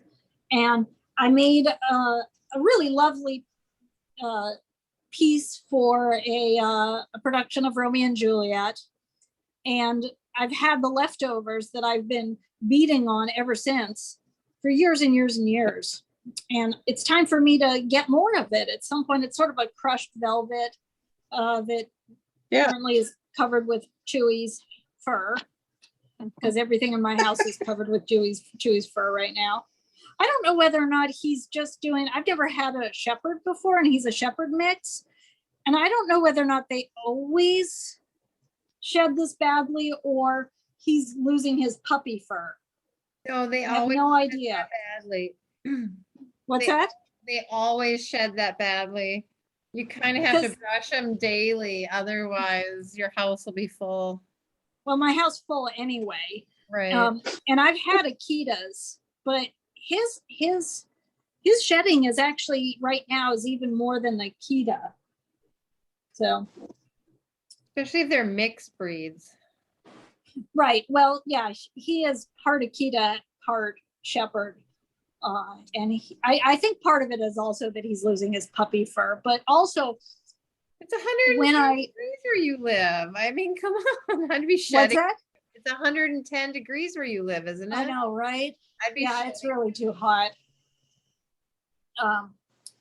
But he was never brushed when we got him. So if you looked underneath the fur, it was nothing but felt. And I've been pulling like wads of felt off of him.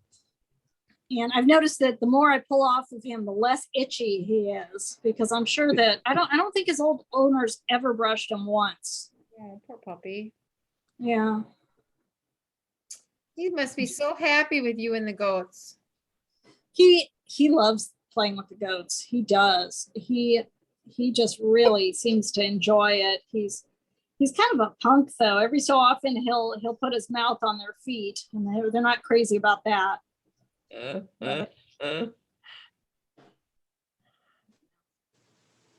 How's everybody doing with their back stitching? You doing okay? Good. Yeah. In just a few moments, I'm gonna ignore this center one, and I'm gonna show you how to do the lazy stitch in the center. It's super easy. And I also want to show you, Oh, I would have you a mind- tendency to embellish these larger beads, which I'll show you in a moment as well. How's everybody doing? Everybody doing okay? Are we going too fast for anybody? Because I can slow down. Nope. No? Okay. I just want to make sure. I don't want you to feel like I'm rushing you or anything. I like the ADD of this stitch though, where you can just bounce around, do the center, Mhm. go back to the edge, do this. I mean, it's totally right up my ADD alley. That's one of the reasons I enjoy bead embroidery so much, is that there isn't really much of a pattern to it. You can do whatever you want. You can do anything first. I found that doing the outline is easier for me than doing the center part first, but I'm sure some people could do the center part instead first and then outline it when they're done.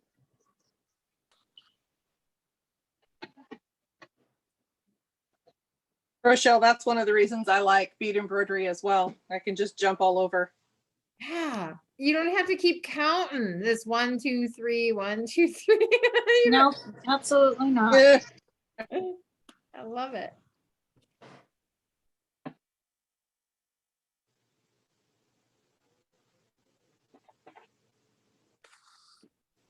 Give me just a second, guys.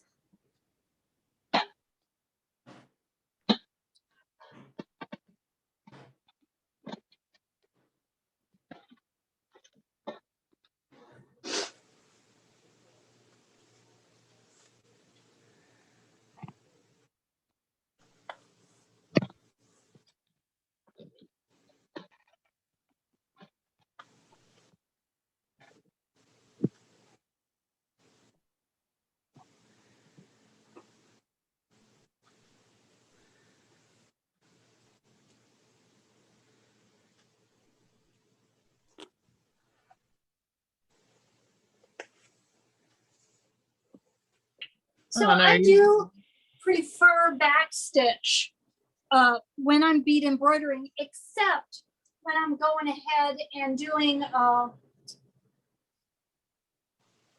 except for when I'm going ahead and doing some bead painting, which is what I call these things. Oh, pretty. When I do these that's guys, pretty. I do like to have a full line that I Beautiful. go ahead and I load up, and then I'll go ahead and couch them. And what couching is, for those of you, some people have already used it, is you actually thread all of the beads for one line and then take a second needle and just go over every other bead. Well, between every other bead, I should say. So I'll go ahead and add a little line, just holding it down. And I found that for the bead paintings, for me, it's much easier to go ahead with the couching on these, because I can go ahead then and plan out the whole line of the beadwork in advance. I never thought I'd actually go ahead and use couching, but I really have found that that's easier for me with these bead paintings that I'm doing.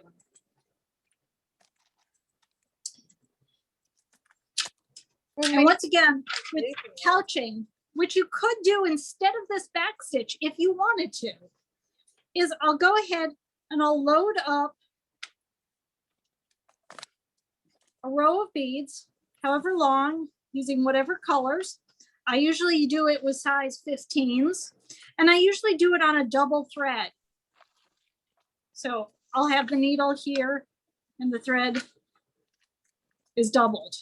And then I'll come up with another needle and a single thread and just couch. It'll come up here and go down there, come up here, go down there, come up here, go down there. And I've really found that for the bead painting, for me, it's easier that way. Otherwise, I do prefer the back stitch. If you find that couching is easier, once again, it is not wrong. It's just what works for you. Now, I am going to do a version of couching between each of these size 4mm beads, just to add a little extra prettiness to them. So I'll go ahead and basically, instead of just couching and going down like that to hold it in place, I'm going to actually couch it using a loop of beads, and it'll just look pretty.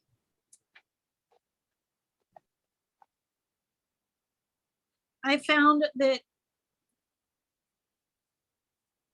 an odd number is my favorite, so either 5 or 7. And I'll just go ahead and add that little couched. There we go. Between each one.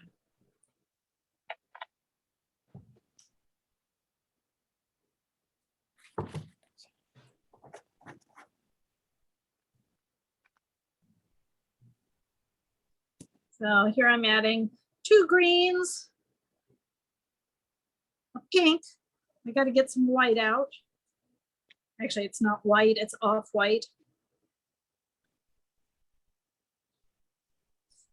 I know that I said that I was using only colors from the recent Toho challenge, and you can see that there's some blues in there that are not part of the color. Really? Those were, It's not 2604 in there? Because what's that? that's not the turquoise from the kit? No, this is a size 15 silver lined zircon that I think are Czech, to be quite honest. They're just there because I used them on this guy, and somehow they got mixed in. So the turquoise that are in here are not part of this design. It's just sort of leftovers. Okay. I'm going to add a couple of more of the light beige, which is color number 51. It was from the Toho Challenge kit.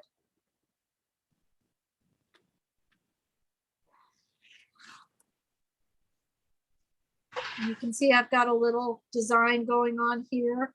It's got 2 greens and a pink and a light beige, and then a pink and then 2 more greens. And I'm just going over the top between the 2 size 4mm. It just adds a little bit extra dimension to it and some pretty. I also like sometimes, instead of this center bead, imagine that with a 2 or 3mm crystal to add a little bit extra bling. I love that. But I have a tendency to do these little, I call them bridges, between the larger beads. It's just my thing. It kind of resembles all the prongs and filigrees from like Victorian beadwork and stuff, how they embellished all around the pearls and stuff. Yeah, absolutely. Yeah.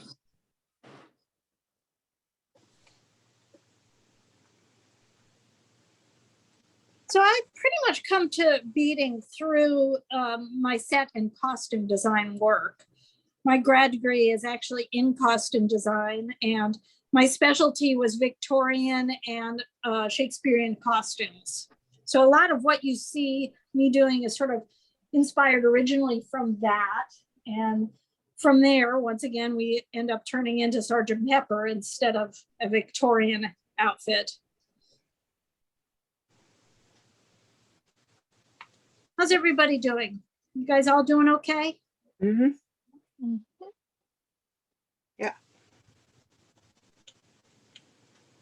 Well, that's part of the modern tradition part of the challenge, huh? I know, right? Boy, I sure love the challenge colors. I have to tell you that there is only one of the challenge colors that, and I think I've told folks this beforehand, but there was only 1 year that I was not crazy about absolutely crazy about the challenge colors. And I'm telling you this story because I know there were some complaints about the challenge colors that year, and I love the way my finished piece turned out. So I've got it right back here because I just love, one of my favorite things about the challenges and about doing challenges, and you know, both the Toho and just in general is when other people pick colors that I would maybe not think to put together. I love it when I get a challenge in the mail and they're colors that I just generally would not put together. And then I put them together and I'm like, oh my gosh, I love that. So this one, if you take a look, I'm gonna go ahead and if you look on the screen where it shows my face, I'll show you one of the challenges that I was not crazy about these colors. This one had, let's see if I can spotlight this. Oh, here we go. I'm trying to spotlight you. Oh, thank you. There we go. Add spotlight. There we go. We got your face on one and your thing on the other. There we go. Okay, there we go. So this one was the one where I wasn't crazy about the challenge colors at first. When I got them in the mail, I was like, oh, that's weird. It had this bright metallic pink and it had some yellow and some beiges, and then it had this metallic blue, and I really didn't dig them together. And I have to tell you, once I put it together, I love this piece. It's really, so I can, you know, even when I'm not crazy about the challenge colors, a lot of times it really opens up my eyes when I've actually created something with them. And I just enjoy the idea of like changing my views and using other colors that I generally wouldn't put together otherwise. You did a much better job on that challenge than I did. That was the only one actually that I actually finished. I've made every single one, but I've never finished, which is horrible since I'm the one that makes them all up. But I don't have any time. I'm busy working 2022 right now, right? So, but that's here at the store, that same palette, my design of that one's here at the store. And Oh, go get it and let's see it. Yes, please. It's so funny looking. Okay, but I bet it's wonderful. She's gonna argue all the way to go get it and probably all the way back. Oh, how funny. So can you see that I'm doing those loops in between those? It just adds a little bit more dimension, sort of interest to it. Yeah. And are you using 15s or 11s? No, I'm just using 11s. I used 2 of the greens and a pink and a white. I'll go ahead and load up this last one so you can see it. Amber, you're gonna pull. But you could use 15s also, or you could use crystals, whatever you've got. So here's what I loaded up. There it is. Can you see that? Okay. So I've used 7 beads there. I found that 5 tends to show too much thread in between. And I like odd numbers, so I don't tend to use 6, even though it matches and fits perfectly over the top.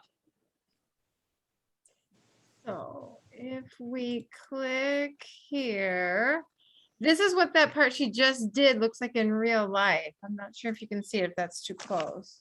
This is her piece finished with all that bridging she did right across. Right, and here it is also on this guy. This one I just bridged it with the dark beige. So there it is right there.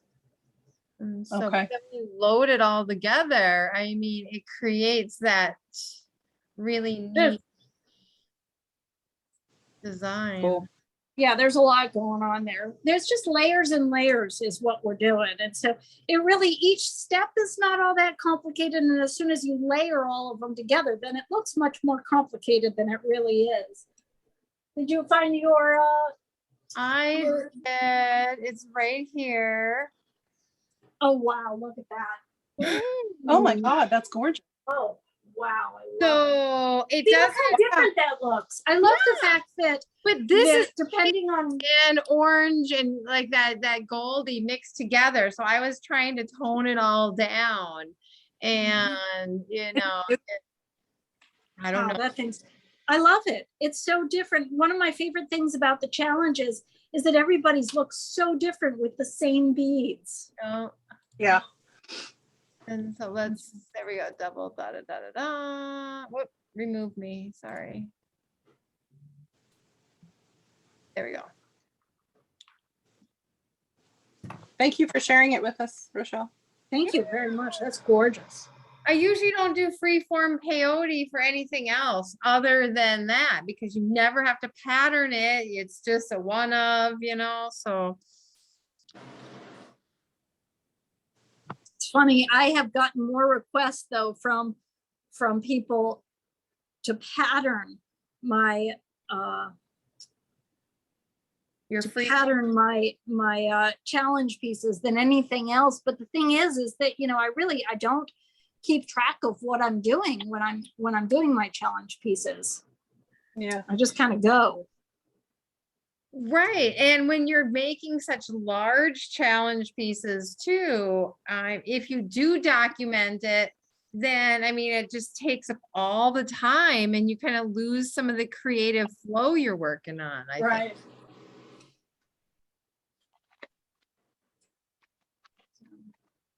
Well, that's one of the reasons that after it was complete, people were asking me for the design for that coat. I was like, you know what, I'm going to make something that's smaller that actually uses the same techniques on that coat, except for the actual, you know, the actual creating of the piece. But it uses all the same techniques on a smaller scale that's a little more reasonable. So once I've got this all outlined, or not, because I haven't outlined this one yet, then you can go ahead and fill in the rest. This area here could be filled in with lazy stitch, or you could do it with back stitch. You could outline out here with back stitch if you wanted to, or we could just get right into the lazy stitch. And basically what the lazy stitch is you come up one point and you could go either right across. So I'd add some beads, I'd come across here and I'd go down. It doesn't get stuck down in the middle because I want to keep that pillow. So I'd come up here, add enough beads and go across. Or you could do it at an angle like this if you wanted to. You'd come up here, add enough beads, go down there, and then just fill it in. So let me show you that.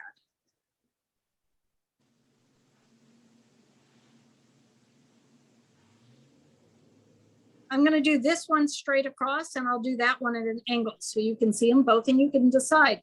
And you could do it either with a single color or you could do it with multiple colors. In this one, I've done it with multiple colors. I came up and I added dark beige, a pink. Let's see if I can get this closer in. Is that still, tell me if that's still in focus for you. Is that in focus? Yes. Blurry. It's Oh, there blurry? we go. That's better. That's better. Okay, great. So I've come up here and I've added some beige beads, a pink one, a purple, a pink, and then some more beige. So it could be different colors if you want, or it could be a single color if you want, or if you want, you could just mix it all up and do a whole mix of colors. I think I'm just going to do a mix. So I'm just going to pick up some beads. I don't like that green. I'm going to mix it with the purple. There we go. We're going to do a mix of beads that does not include the green. Did someone just get themselves? Yep. It's the most Are you all proficient right, stitch. honey? Yeah, it's the most proficient stitch I have. So I've just picked up some random beads here. Roberta, here we go. Let's get Roberta back in here. Sorry. Whew, that was a good smart. And I go down and that's it. So I usually go this way and then come up here and go this way and go back and forth. Some people go down and then they come back up here and then they come back up here. So they only do it one direction. It's up to you which you do. I find that if I come back all the way, then I've got all that thread on the back that's not really being used for anything and it's a waste of thread. So I like going back and forth. But once again, it's up to you what you do. What I'm not doing is I'm not couching it in the center. And so as a result, let me show you what I would not do. Let me just do this one. This is a random mix of beads again. So I'm going to go ahead and I'm going to smooth it down here and see if I need to add. No, that looks like the right amount. I'll go down. I don't like doing areas that are more than about 7 beads. Can you see that there's about 7 beads here? So I wouldn't go from here to here. I wouldn't go this way. That was my question. Yeah, I wouldn't do that because this is a long enough distance that once you get into here, these are going to start to move around too much.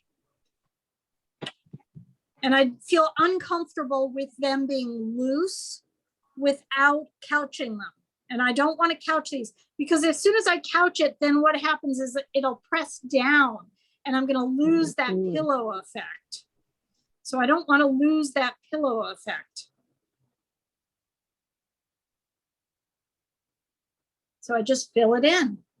It's just like coloring, only with beads.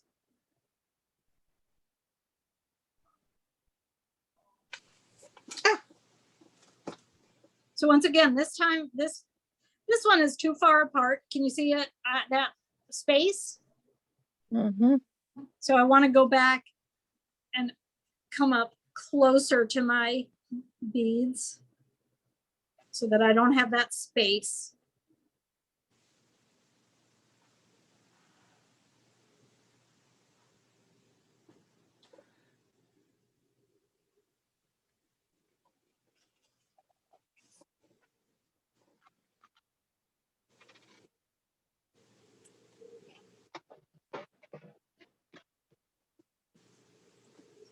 Looks like I need to add one more there. So Rochelle, for this technique, I do check the length before I go ahead and put it down. Because in that last one, I needed to add one more bead before I did the loop. Some people feel uncomfortable doing this with less than a double strand. If you do, then just go ahead and put a double strand on and you can then have a double strand through your beads.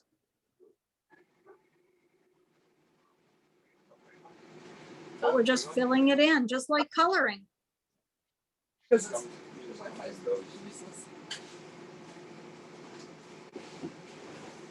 why I brought the iPad, because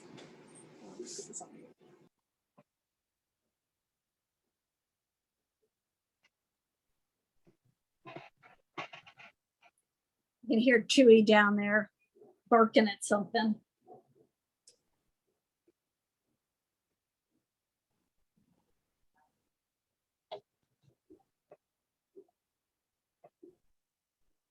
There we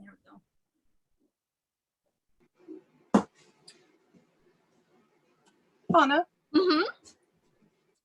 when you're doing the I'm caught up. I'm right to this part now where I'm getting ready to start painting with the beads. Do we do center stem or and bead between that, or we just run them all across? I guess I don't understand what you're asking. Let's try that again because. Okay. So actually, I think I can tell by the picture. Well, tell me what the question was anyway, so that. So the question was, do I put a, see how the leaves are? Do I put a little center run of beads to be like the stem in the center, and then do I do the lacy stitch on both sides? Well, you could do that too if you wanted to. Absolutely. If you take a look at this one, that's what I've done there. Okay. You see it right there? So that one I did do that. Yeah. But these guys, I did not. These guys, it's just a different color bead that goes up the center. Gotcha. So okay. I've got it right here. And you can do it if you want. But remember, if you do it, then it will pull the pillow down. So it won't be quite as puffy. That makes sense. Yeah. Okay, good. Thank you. So the answer is it's totally up to you.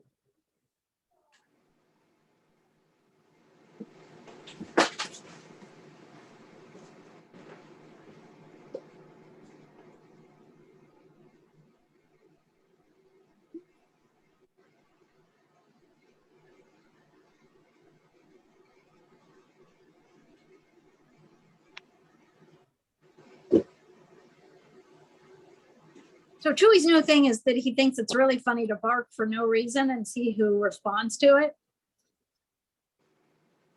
Like, Always a good plan. yeah, he thinks it's pretty funny.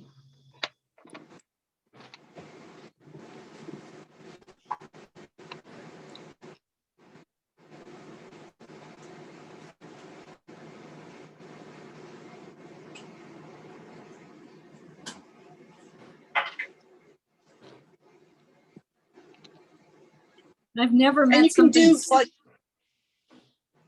You could do, you can whatever angle you want across. right, this one I'm doing straight. This one I did at an angle. You can see the two different angles that I did here. See? Okay. These guys I did at an angle. But yeah, you could do it at an angle if you want. You could do it straight. These leaves I did at an angle. You can see them there. And then I added some edging, some brick stitch edging over the top. We'll talk about the edging in a little bit, not yet. Okay. So that's another way if you want to have a ridge down the center, you can add it afterwards as some raised brick stitch. If you want it to have something down the center and you want it to be raised instead of going down like this one does.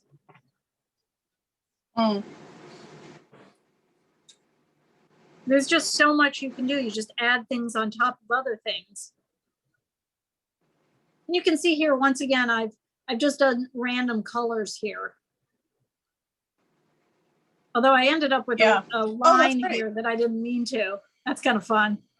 That just kind of happened.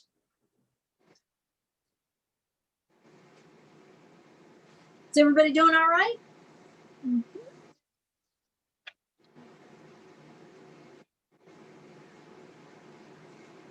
Are you feeling okay? You doing all right?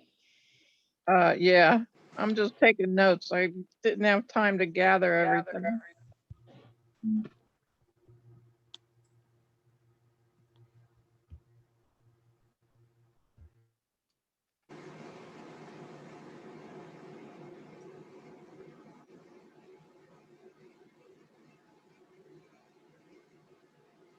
Is Leslie still here?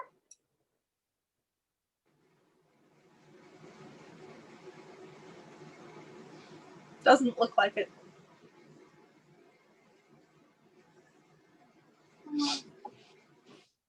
She had a headache, she said. We must have gone sorry if we lost her.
So I want you guys to take a moment and admire the fact that the back of your piece is messy and it's going to be just fine.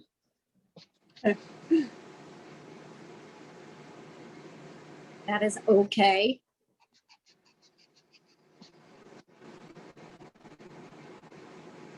It's another thing I like about bead embroidery is that you can make a disaster on the back and nobody has to know.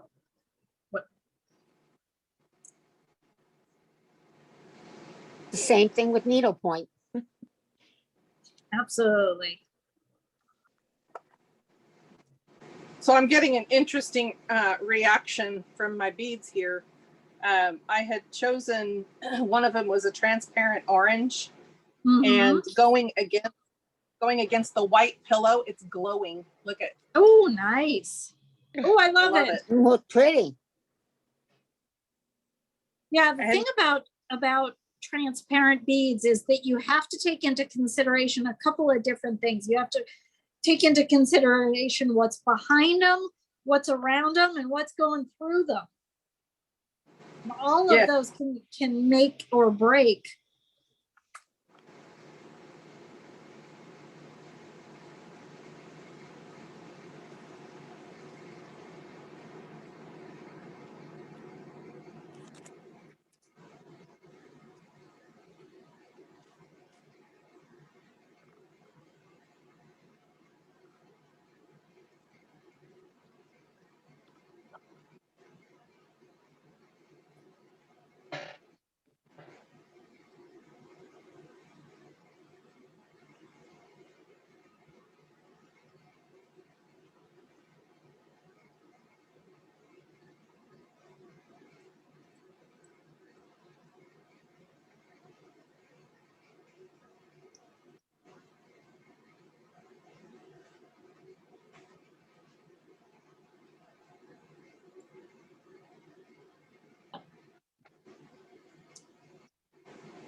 Oopsie, what's going on? Something going on? Something Oh, wrong? my computer just went off. Okay. No, I just had to deal with store stuff. Sorry. Yeah, I'll be back in a More minute. stuff. Where's Spell? Where's Spell? Where's Spell? Whaty? I have my daughter's dog here too. Aw, cute. No, oh, wait a minute. Let me see. Maybe, is she down there?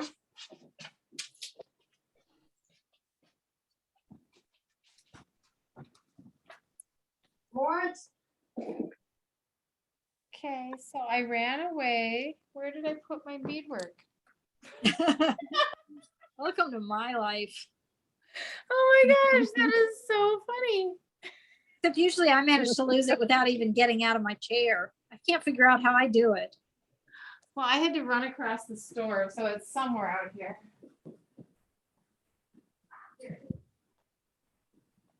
You use crystals much, Hannah? When I do use crystals, I don't use the 1G. I do use Fireline instead.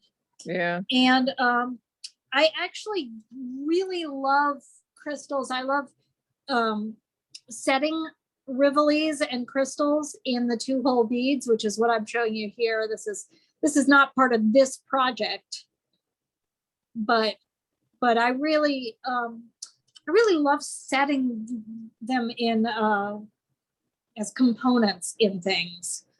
I went through a whole series where I did almost nothing but making these gigantic baubles out of crystals and 2-hole beads. Let's see if I can go ahead and find one. I was devastated when Swarovski made their announcement. Well, Wow, now yeah. it's not as bad as you would think, and I'll tell you why in just a second.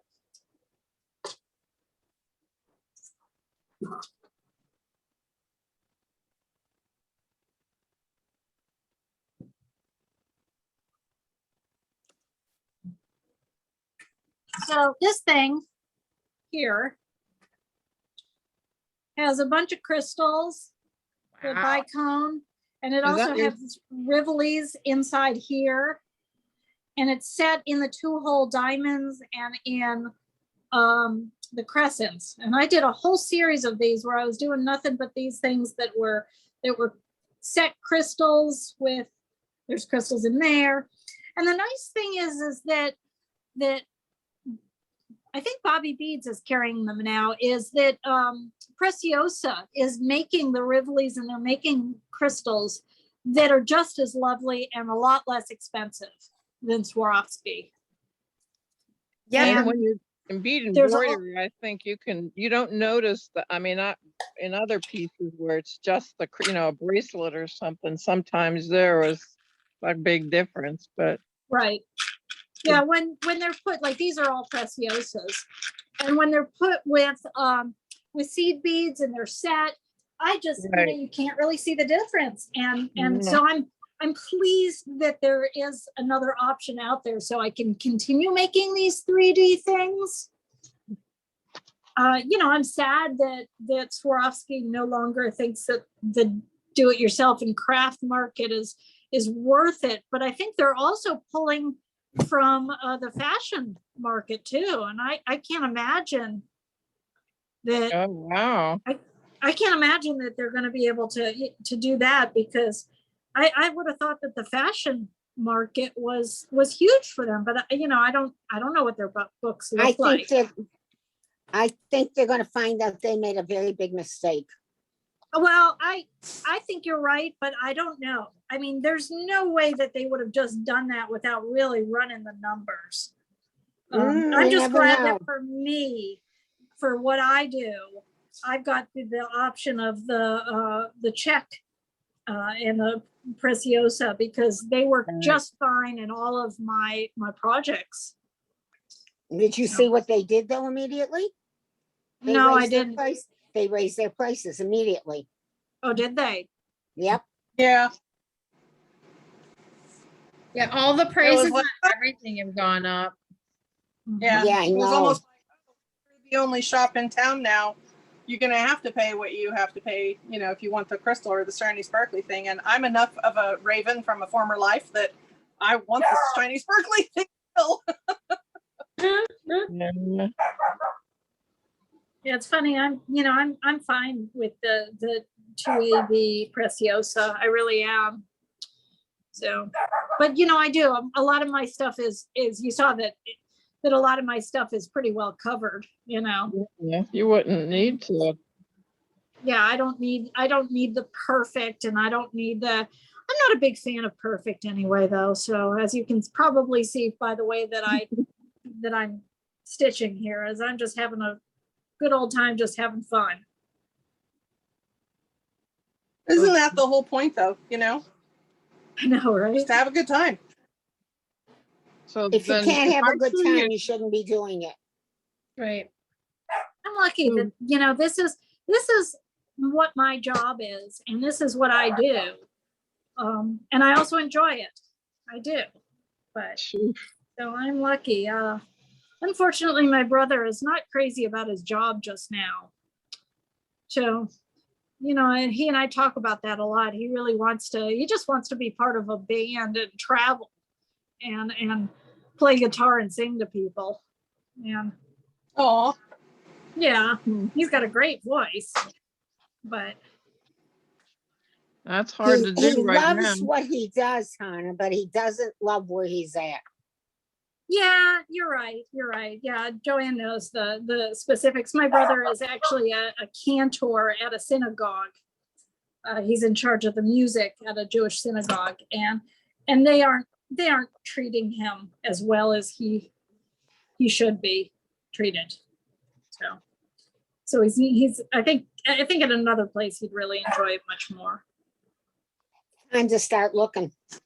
Well, right now he just, you know, he's like, I just want to join a rock band and go tour. Poor guy. Yeah, my brother he's in the event business. He had his own lighting company for a while and then he retired and he's a consultant now. They are so swamped right now because they're just getting back to live performing. But boy, Oh, for yeah. a year, Oh, yeah. it was bad.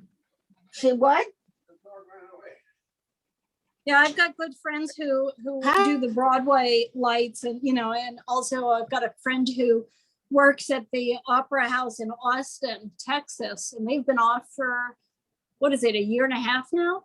And they're just going to start up again. I think Broadway. I don't remember what the first one coming back is, but I follow the Hamilton site and they're coming back mid-September, but LA's Hamilton cast, there's actually, I think it was last night was opening night.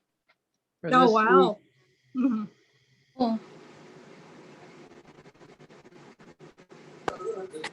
You can't do this to me. Well,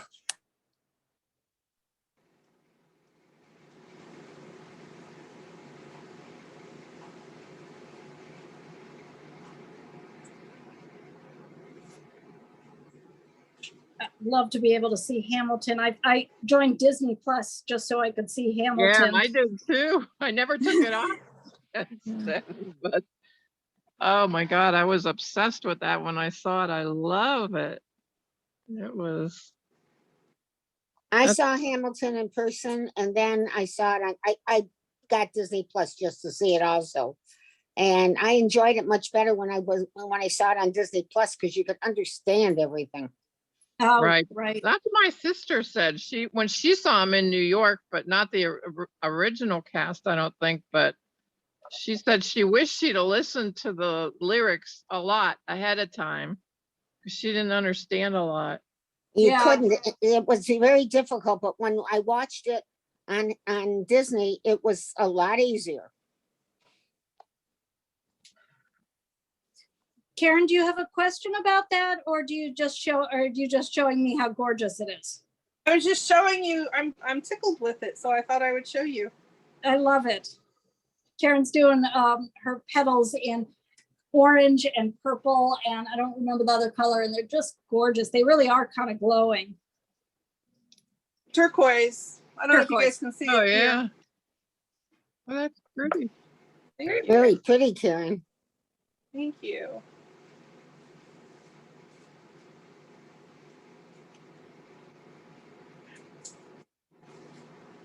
Yeah, so how easy is it to just go ahead and add 3 dimensions to your pieces? It doesn't have to be flat.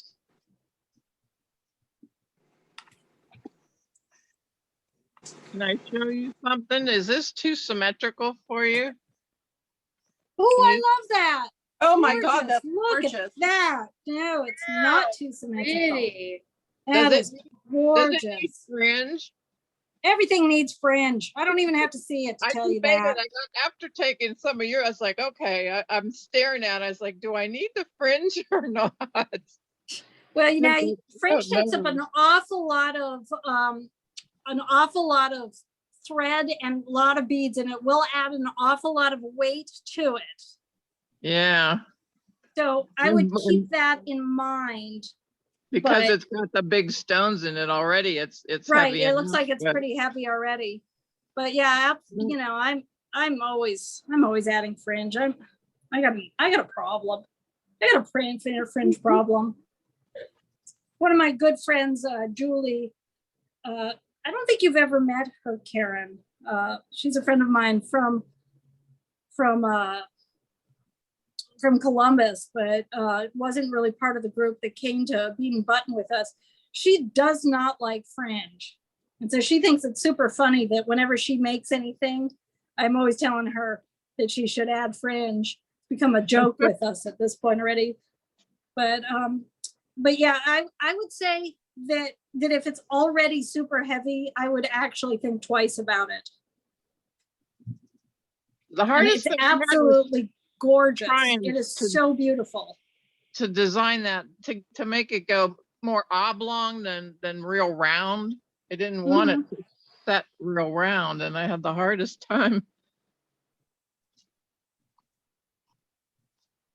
It started a- out being just a class just to how to do the techniques and stuff at one stop, and then we each kind of went our own way. Absolutely. How long have you been gone, Hannah?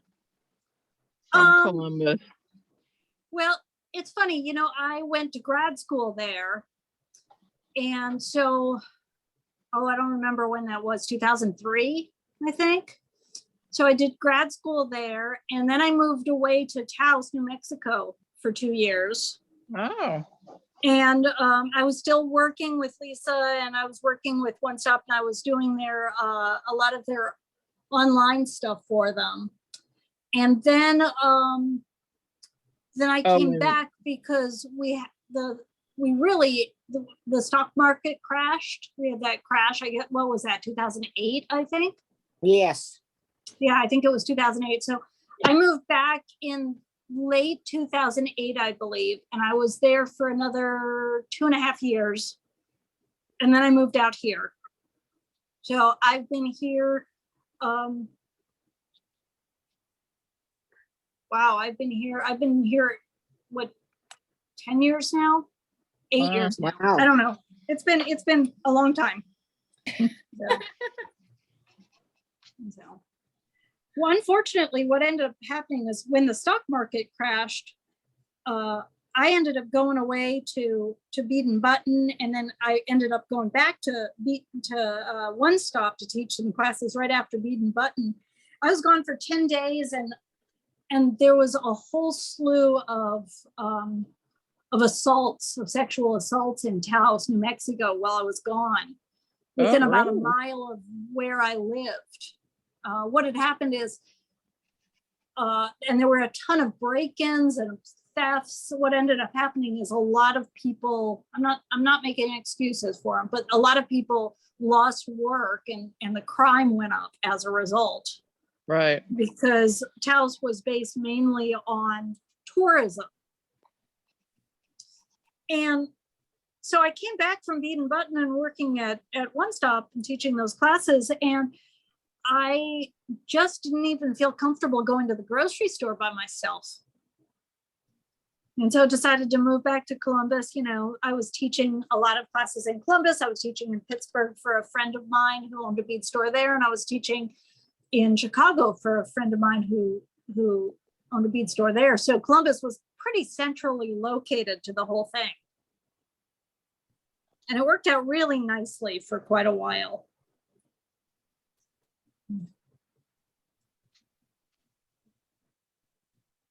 So you can see I'm just doing sort of Oh, that's really pretty. yeah, and I'm just picking up beads and throwing them down there. I could 'Cause see I wanted what to you see what mean would about the happen. not couching. It really would push that down. Exactly. And once you do it, you can feel it's still pretty sturdy, you know, as long as you haven't done more than 7 or 8 beads across. So that's about your max, 7 to 8. Yeah, and that should be about what you're adding in there. Yeah, you should be adding about 7 to 8 there across. So that's why I made it about that size.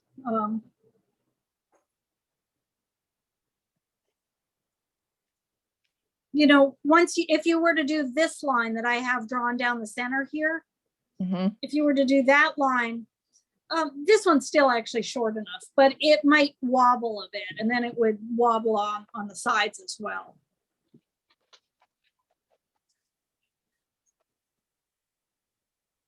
Yeah, that way it really directs your eye to the pillow, to the 3D effect to it. Yes. Yeah, you can really see.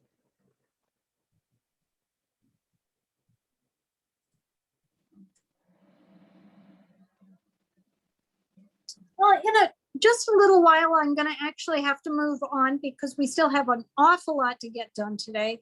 And I'm going to start showing you how to do the do the peyote stitch leaves or petals. Oh. They're leaves if they're green and they're petals if they're a different color.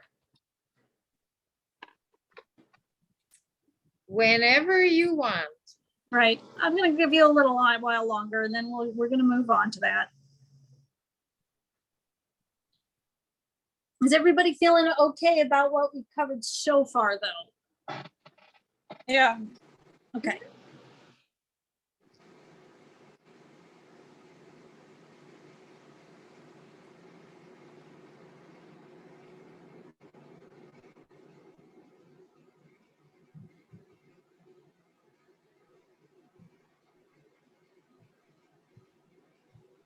Have you tried different shapes for your flaps, or do you just like the point? Well, this one I've got just going down in an angle. I don't have a point. You see that? Yeah. And that was mainly because, you know, that I didn't want it to go straight across. I'm not crazy about straight across for flaps. I do like some sort of interest, and straight across gets kind of boring for me, I think. So I like, you know, an angle of some point. So this flap that I've got going on this amulet bag, you can see it's not, like, I don't know if you can see that, but it's not even. Mm-hmm. Can you see that? Yeah. I've got something that's, because I just felt like it. You can see it's not right in the center and it's not even, just because I felt like it. Actually, it was just the biggest piece I could actually cut with the ultra suede, to be quite honest.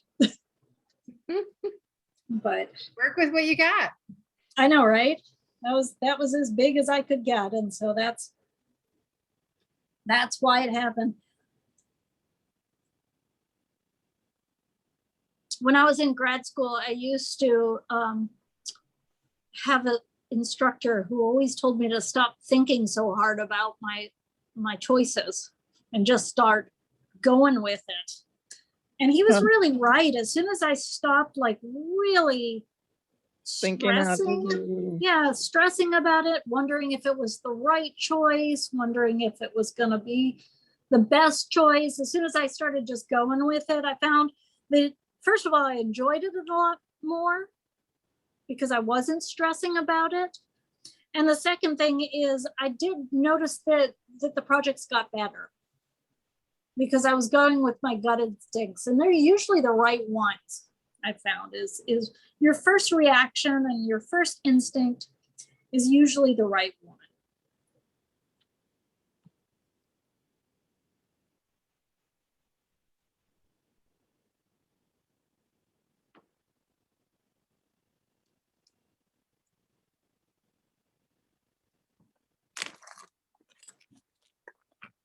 I always find color choice to be the hardest thing.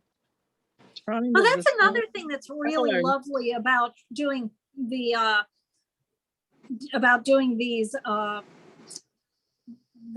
challenges is that I don't have to worry about the color choices. Somebody else does that, and by somebody else I mean Rochelle. Mm-hmm. That's me. I spend at least 2 months just putting together the palette, See? Yeah, at least. yep. And then you work with Starman to put together what check beads we're gonna put in the palette and try to come up with balancing that. And then you try to make sure it's all in stock. Right. So sometimes you gotta change because we can't get it enough or, the whole thing. So Has there been a big change because of the supply? yeah, all the beads are between 7 months and 10 months behind schedule. Wow. And half of it is the production in Japan, and the other half is in shipping. Because so our delays in shipping right now, normally it would take like 4.5 to 5.5 weeks to get from Japan to through customs and to here.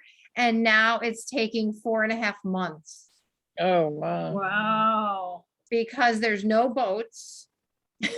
So you might have to wait 4 weeks for a boat to actually get to Japan. And then you have to reserve space on the boat. And if you didn't reserve space, you got to wait for the next boat. And then there's a container shortage. So you really have to make sure you get it there early. Otherwise, if they run out of containers, it won't go on that boat. And Holy moly. then there's a portage, at the port, they're backed up because of the, what do you call it? There's nobody to unload the boats. There's nobody to, so the worker stoppage is shorting. And then there's no trucking to move the stuff from the ports because there is actually a container shortage. So pretty much right now, also what they did is because there's a container shortage, there's a truck driver shortage. So they closed the trains to Chicago. So normally all the merchandise moves from the ports across the country on trains, but Amtrak stopped train service because the train yards in Chicago are too full and there's no trucks to put the merchandise in for the truckers to take it away. So they just closed. So we're on a 2.5 week hiatus before we even hear when our possible shipment might be here, which is already 6 weeks late. Oh, wow. What do you have coming? 300 different SKUs of Toho beads. Holy moly. So we're, if you're waiting for gold, it's on the boat. Jeez. It's just kind of interesting, honestly. But if we order now at Toho, we should be able to get the beads next May. Holy cow. Wow. So we had So to, really, that means that when you went ahead and picked the colors for the next challenge, you had to pick what was already in stock. that's exactly right. Or basically, what you might get in your challenge kit is cubes, triangles, hexes, sixes, a couple of 15s, but the 11s are in production. So they Oh, won't wow. be available till next March. Holy So, cow.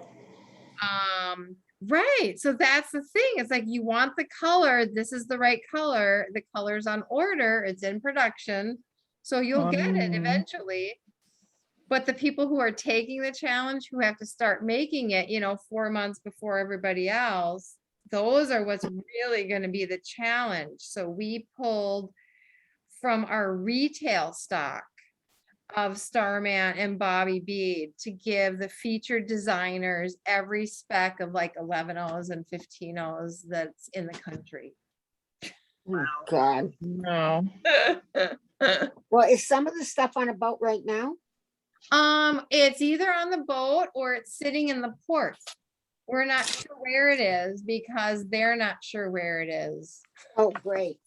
Do you know which port it goes? Does it go through Seattle or It could goes be through anywhere LA. through We- LA? We tried to get them to transfer and go through Seattle instead. And they said that that port is even more delayed than the LA port. Wow.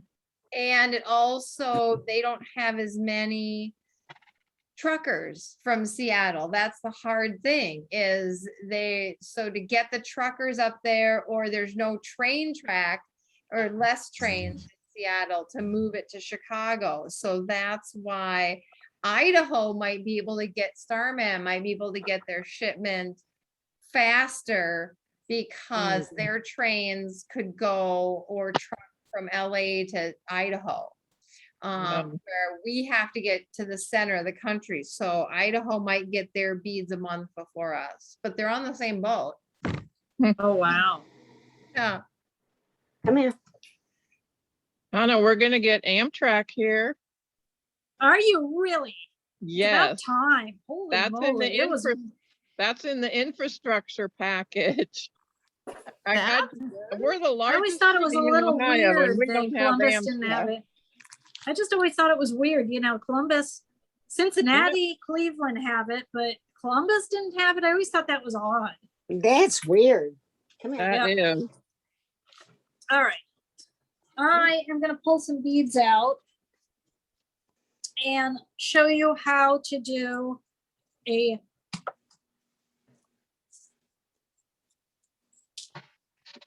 leaf. Now, in the directions, it shows you how to do them with size 11s and size 8s, but I'm going to use some size 8s, and I think I'll use some 4mm just so it's big enough that you can see what I'm doing here. And then for the stop bead at the top, I'm going to use the 11s. So I'm going to use 3 different beads here to go ahead and make these. And so is this the pattern on page 6 and 7? I don't know. Let me go look. It's kind of right underneath the pillowing that we just did. Let's see. I don't know because when I wrote Yeah. that, That looks right. so let me see.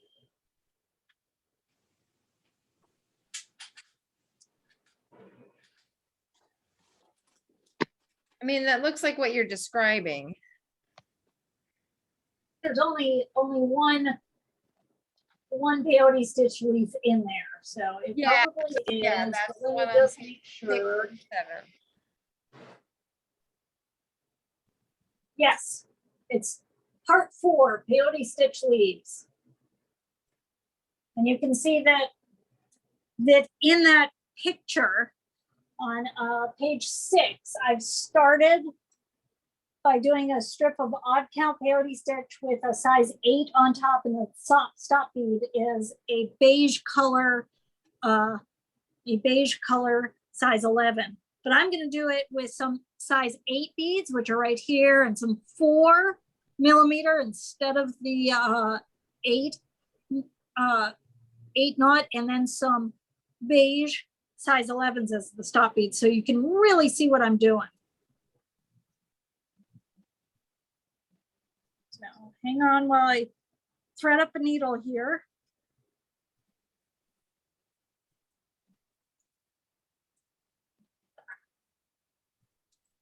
So you want about 1.5 yards to do this, and you want to start it in the middle of the thread. I know that sounds weird, but it just works out really nicely. It actually doesn't need the full 1.5 yards, but it's just easier to have a little extra for your first one than have not enough. And I usually go ahead and add my first bead and then go through it so that it becomes a little stop bead, a little knot there. You see that? Mhm. So instead of actually putting a stop bead on and taking it off later, I just go through that same bead. Down There it to is. the middle of the thread. It's at the middle of the thread. That's exactly right. More or less the middle. I don't, I don't get a ruler out and actually measure it. Although if you want to, you can. No, we're good. And here I've added 9 beads. It can be any amount you want. This one's going to be too big for my base because I'm using the size 8s instead of the size 11s, but I want you to be able to see it better. So any odd amount of bead, then I'm going to add my accent bead, which in the directions is a size 8, but here I'm using a 4mm round, and then a stop bead. A stop bead? Okay. What do you mean a stop bead? Well, I'm going to call it a stop bead. I'm going to call it a stop bead because I'm going to skip it, go back through the round, and it's going to stop the thread from going back through. You see what I'm done there? Oh, yeah. Okay. Instead so of a far- pinto, it's just one bead. It's just 1 bead. Yeah. So what I've done is I've added 9 of whatever my bead is, then my accent bead, then a bead, and then I skip that bead and go through the accent bead. So you can see I'm coming out right here. Now I'm going to peyote stitch down to the end, and it should end up looking just like that picture at the bottom of page 6. And I'll share that in a minute, and then probably Rochelle will have to unshare it because I can't figure out how to unshare my screen.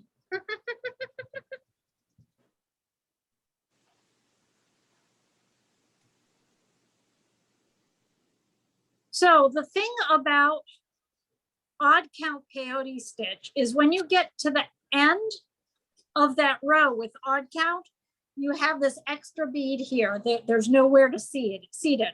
Cynthia Rutledge refers to this as Mr. Homeless. See him there? Yeah. So you could go ahead and do a figure 8 to go ahead and seat him by going here, here, and then over.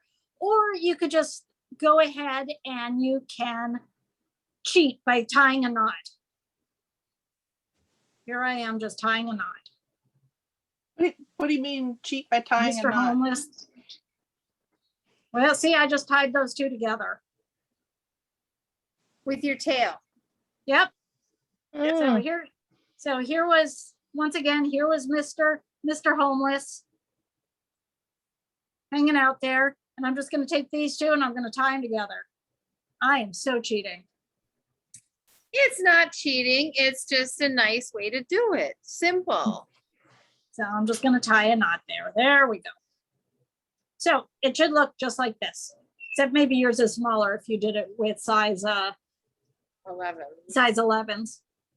yeah. So instead of doing that X pattern, then you just tie the knot. Yeah, I know, right?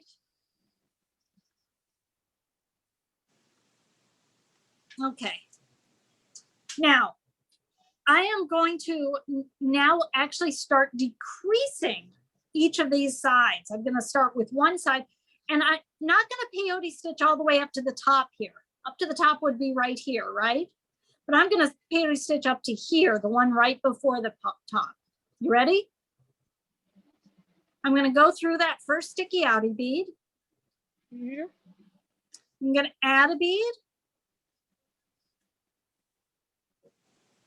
You know what, I'm going to do this in a different color so you can see it. It's going to look weird, but at least you'll be able to see what I'm doing here. I'm going to do it in pink, which is odd, but at least you'll be able to see what I'm doing really easily. So hang tight.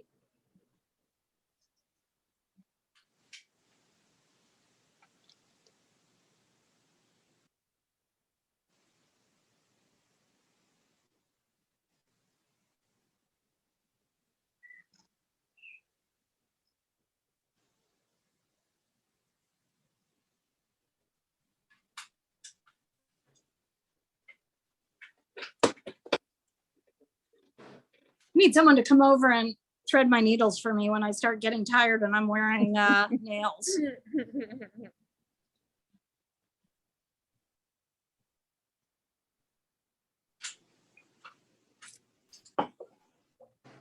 It's only 5 o'clock where you are.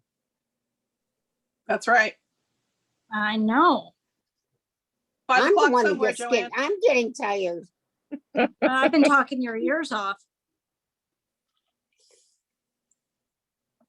Joanne, I 8 thought you were saying that because you saw me take a drink of wine. I was like, it's 5 o'clock here officially.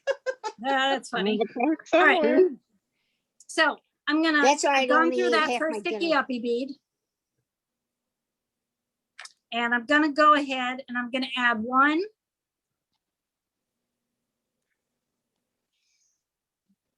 2, 3 beads. See that? Yep.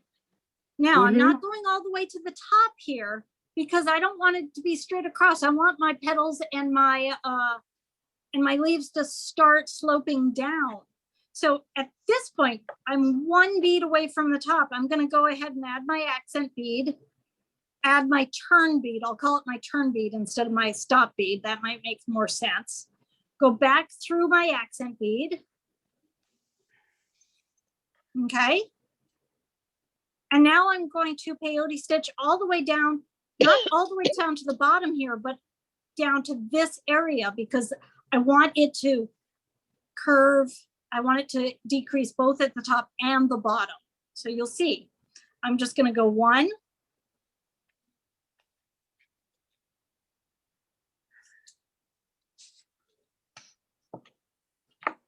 2,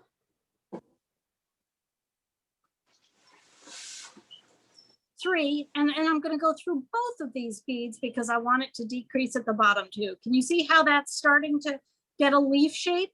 It's coming up at an angle here and down at an angle here. Okay, I'm going to switch colors again. I know it's going to look weird, but you'll see what I'm doing. I'm going to go around the thread at the bottom and then back through all 3 of those beads. And once again, I don't want to go to the top. I want to go down 1 from the top so that it goes ahead and decreases. So I'm only going to add 1 bead here. Add my decorative bead, my turn bead.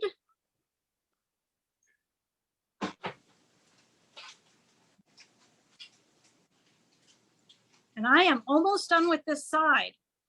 I'm going to add 1 bead and go all the way down to the bottom. I finished this whole side. Look at that. I know it looks weird because of the colors, but there it is. See it? Yeah. All right, I'm going to do the other side exactly the same way, except I'm going to do it with my free end.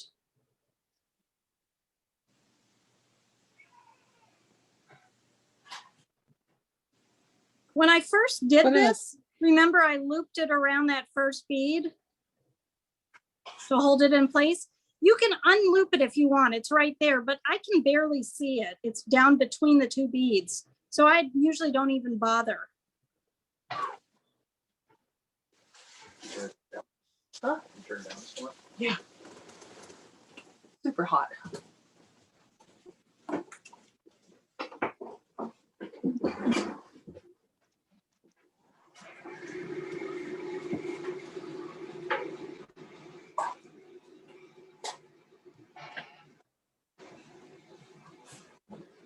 I make a ton of these. I love these because they add all kinds of interest to them. I'm going to do this one in the same color as the I'm not going to do that pink. No, I'll do that pink so that you can see it. So I've come up through that first bead. I add 1,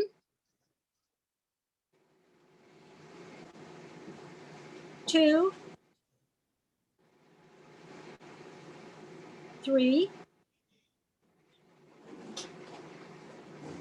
I don't want to go all the way to the top because I want it to decrease. So at this point, you can see if I went all the way to the top, it would be straight across. I'm going to add, instead, I'm going to add my accent bead and my turn bead. Skip the turn bead, go through the accent bead.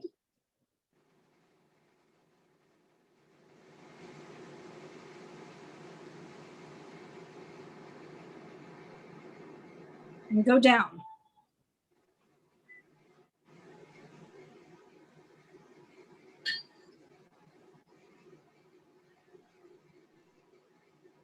And I'm going to go through both of these beads at the bottom because I want it to decrease at both the top and bottom to get that teardrop shape. I'm going to go around the thread at the bottom and then come back up through. So I don't ever do that little X turn. You could do that. It makes it very, very sturdy down here, but it also makes it very stiff down there. And it gets hard to go through the beads down there if you're using a size 11 instead of a size 8 as I'm doing here. Mm. So I'm going to go up one. This is my turn point already. And there's Chewy telling people that there's stuff going on outside that's exciting. There we go. Turn and go all the way down. Now that I've done this in real life, I'm going to show you. There you go. So there's what it looks like. Okay. Now I'm going to go ahead and I'm going to screen share and we'll look at it in the directions. And then I'll do one more because this is actually the trickiest part of this whole class. Oh, now we're crying. So I don't know if you can hear the goats are crying too. So. All right, so let me see if I can screen share here.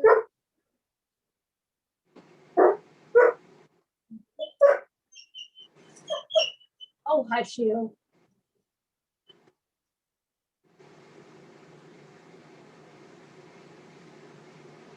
Okay.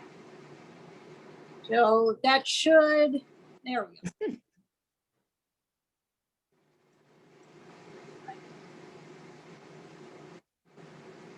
So once again, on the bottom of page 6, you can see that I've added 9 beads. I've gone up to the top, added the size 8 knot bead, and then the turn bead, and I've gone all the way down to the bottom. Yeah. And you can see, if you look closely, that I've just tied that little knot down there. You see it?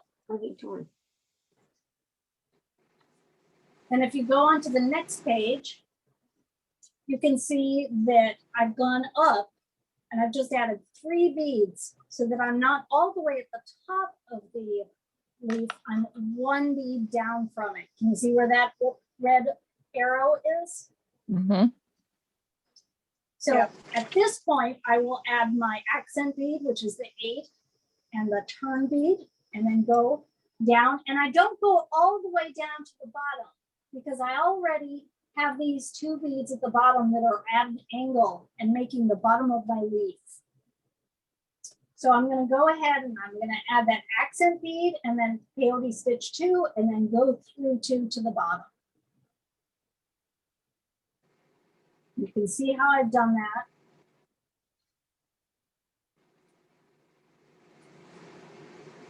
And then I'm going to come up to the 3 beads after wrapping around the thread at the bottom. I come up where that red arrow is right here. Add 1 bead. Add my accent bead, my turn bead, and then finish off that side of the leaf. So what I do is I make one of these. I made one of these using 9 beads to start in the greens. And that is going to, this is going to be really silly because it's bigger than it would be otherwise. But you go ahead and spotlight. Are you stuck? Oh, probably. Let's just make sure that, let's see whether or not we can do it.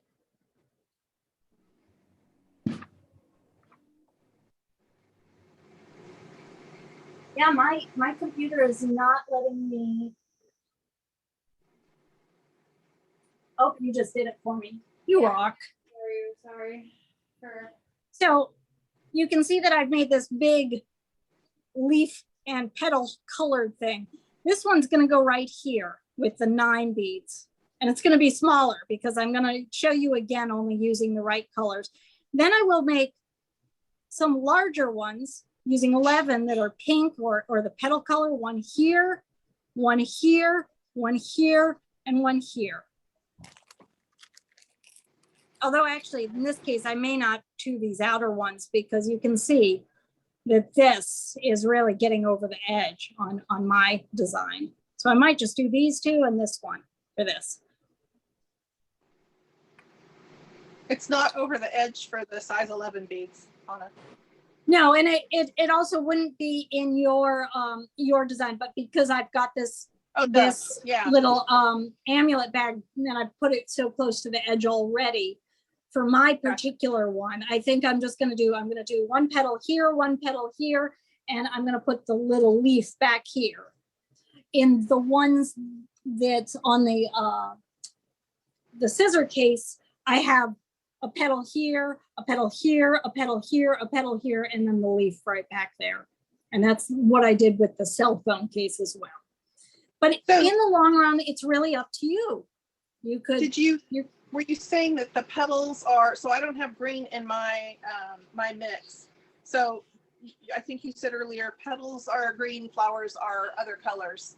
So I need to pick, let's see, I need to pick what would be my petal, right? Right. Pick what will be your petal and what will be that back section. Okay. All right. So this is the green is going to be, the leaf for mine, or whatever color you decide is the leaf, maybe orange for fall. And then the petals will be, whatever you decide to do. It doesn't matter. Cool. So. My literal brain getting in my own way. If I remember correctly, green is not your favorite. Green is her favorite. It's my favorite. Is it? Yeah. It is her favorite color. Oh, that's funny. It's my very favorite color. Which I thought it was turquoise. I don't know why I thought Even it was I know turquoise. that. That's why this was cut. These were colors that were so outside of my normal, because I'm always picking like blue, green, teal, green. If I can get away with it with making it one of those colors, I'm all excited about it. I don't know. You're sounding pretty excited about the colors that you're choosing, though. I am actually. I don't know why. I think just because it's so different, for me. See, that's how I feel a lot of times about the challenges, is that there are these colors that are so different. And as a result, I just have so much fun with them. Yeah, I'm actually having a lot of fun with these colors. Plus, I wanted something that would stand out in the bead, bag. Uh-huh. And because I like the other colors, this will definitely stand out in my bag. Yep. Have you ever done a Toho challenge, Karen? Yes, I did. It was a couple years ago, right? I was invited to do one as a featured artist, and did that one, and I did the purse. And oh, that's right. I was trying to remember which year. I thought you had done it 1 year or 2 years. As a featured designer, weren't you? 2 or just 1? No, just 1 year. And but I mean, God, you should have seen me. I was beside myself, because it was really a big challenge for me, and it was way outside of the stuff that I normally do. And I mean, I made the purse and everything, and it was it was one of those things where, like, at the end, you sit there and you look at it and you think, I did not know I had this in me, Yay!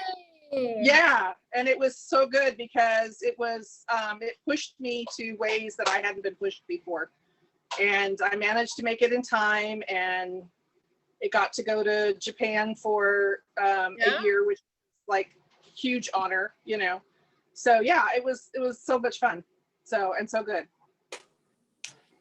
good to grow me. Which colorway was it, Karen? It was the kind of champagne gold with the blue and the cream. Yeah. Oh, I loved that one. It was Yep. the Palace of Versailles inspiration one. Yeah, that one was So gorgeous. good. Okay, once again, I'm gonna do another leaf for you. Only I'm gonna do it in the actual size bead, so it's a little bit smaller, and they're all gonna be the same color. So here I've gone ahead once again, and I've lined up 9 beads, and my accent bead and my turn bead. And I'm gonna go back down through the accent bead, and then I'm going to go ahead and I'm going to peyote stitch to the bottom.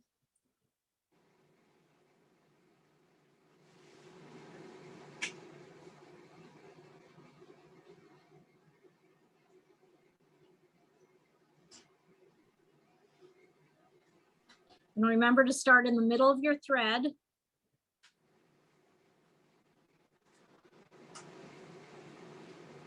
So I'm peyote stitching to the bottom now. So there it is. Got my little homeless guy, here he is. And I'm just gonna tie him in place because I love cheating.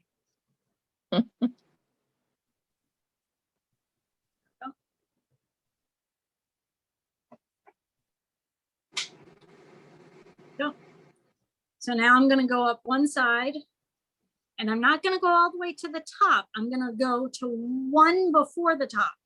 So if you look at this, here's the top right here, right?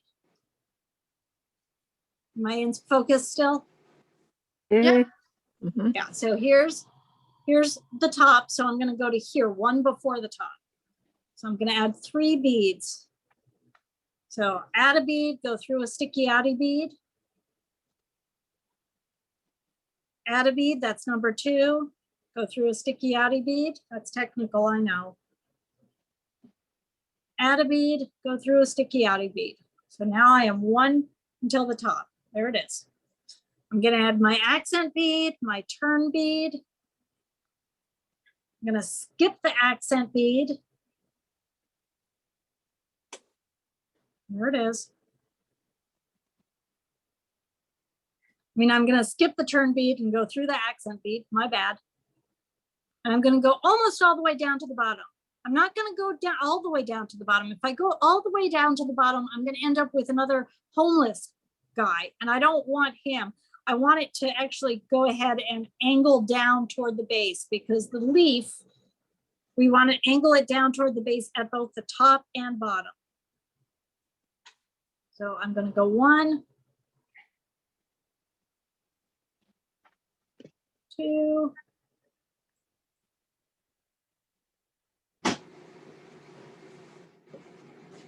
3, and then I'm gonna go through both of these beads down below. Now I could do that whole turn business where I make the X, or I can just loop it. See how I'm looping my thread through that bottom? And then I'm gonna go back through all 3 of these. So is there a reason why you don't just go up the other side and do the other side and go back and forth from side to side? You know, I have found that if I try to teach it that way, people get really confused. Oh, So okay. if it works for you to go back and forth, then go ahead and do it. But I have found that when there's something about the way I teach it, that if I try to teach it that way, I confuse the heck out of people. Gotcha. So I don't want to do that. So No, if that's it, why I once was again, just if it works for you the other way, then go ahead and do it. Absolutely. But No, there's something wrong with the way that I teach it, that I can't seem to get that across to people. I don't. So I have learned that this is one of these pieces that I've taught an awful lot. And I find that it works better for my teaching purposes this way. Yeah, I didn't know if it turned out any different. No, it doesn't. Nope. It absolutely doesn't. So there I go, and I've got half of this done. One of the things I really like about this is at the end, once I'm done, if I really give it a good yank, I'll show you once I do this other side, it kind of curves the leaf, and I love it. So I'll show you that as soon as I finish this.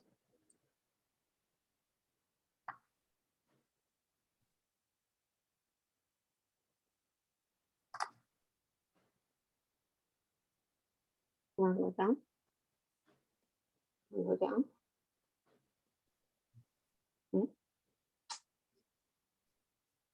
Where's Bill? You can go, he told me what that was.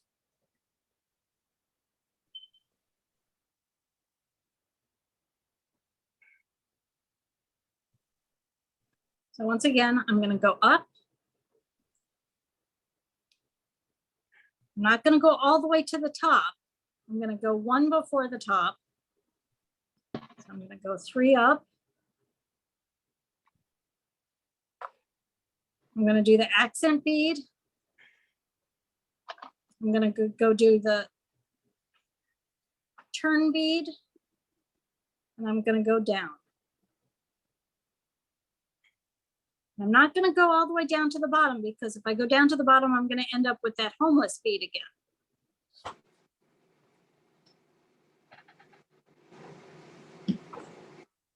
Nobody wants to be homeless. That's right. I'm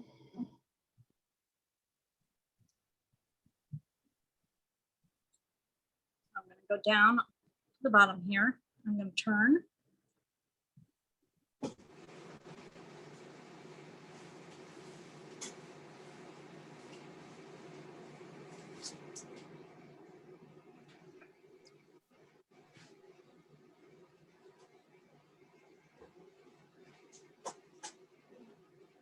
Nope, that's weird. These guys are stuck together. There we are. It's the glazing. Is it? Yeah. It's funny. All right. So I've gone up. I'm going to turn it.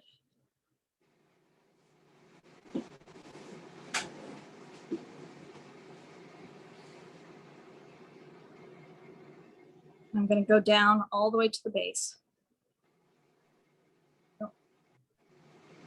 Now, see how it's all flat right now? If I give this a good yank and I tie these two together, it has a tendency, look at it, curve. You see it I love that. curving? Mm-hmm. That's because what I've done is I've put a lot of tension on these two outer edges, and it just curves and it adds a nice 3D effect. I just love it. So a lot of times I'll give it a good yank and then I'll tie it together real tight so that it keeps that curve. And then I can just go ahead and I can go ahead and just sew it in place wherever I want it. So you can see that this has a little bit of a curve to it. Can you see that? Yeah. Looks great. I love making these leaves. I do a lot of these leaves. I've been doing these leaves ever since my very first Toho challenge, which I don't have here. It's hanging out somewhere. But the first one I did, I think was, Right here. I don't even remember, you know, there was a 2 Toho contests and then the Toho challenge. Yeah, we decided that no more contests. It's just there's so many variables that Right. too many categories, and it's just so much more fun to involve more people with the challenges. I really like the challenges. I really do.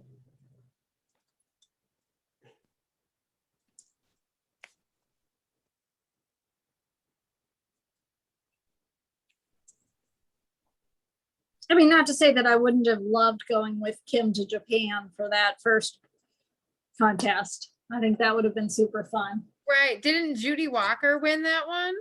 I don't remember. I don't know. I can't remember. I think it was the lady she did a purse with the cover art from Memories of a Geisha. Actually, it was a bottle that she covered with Memories of the Geisha. Yeah. And so, yeah, it was a Japanese designer, wasn't it? Or English. She was not American. I know that. No, wasn't she? I don't know. I don't remember. No, I know she wasn't Japanese, but She wasn't American. yeah, I don't know who. But I was there. I watched the judging. I was not a judge. I watched it. we are already running low on time and I still have so much to show you. So we have to just go move right on, I'm afraid. Well, I think we got So the, is everybody doing okay, or nobody's gonna Oh, yeah. have a, okay, good, all right. So has everybody here done bead embroidery before? Is there anybody who hasn't done bead embroidery beforehand? I've done it. Don't be shy. The reason I'm asking is that there are 2 stitches that I'm thinking about skipping in my demo. The first is this is basic edging stitch, which is brick stitch. Is there anybody who does not know? Don't be shy. Is there anybody who does not know how to do this? It is on page, I don't know what page it's on. It's on one of the pages. Yes, to put you down. page 9, the edging. Yeah. So, yes. So the basic edging, I've got the basic edging on the inside of the bag. Is there anybody who has never done this before? Please don't be shy. Okay, everybody's done this? Mhm. Okay. Definitely. Then on the outside of the flap, I've got picot edging, which is on the next page. What was that? That was page 10, right? That's page 10, yeah. Okay, so has everybody done this? Yep. Okay, now the reason I decided to not do the picot edging here on both the cell phone and the scissor case was because this actually gets quite a bit of abuse right in here. So I didn't want these sticky outy beads that could catch. But I like the sticky outy beads just because it doesn't show the thread as much. So that's why I used this edging on the outside.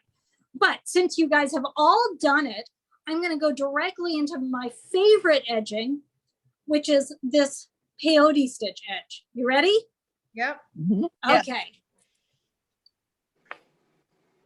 When you do peyote stitch edging, a lot of times I'll go ahead and and you don't want to do this until the very end.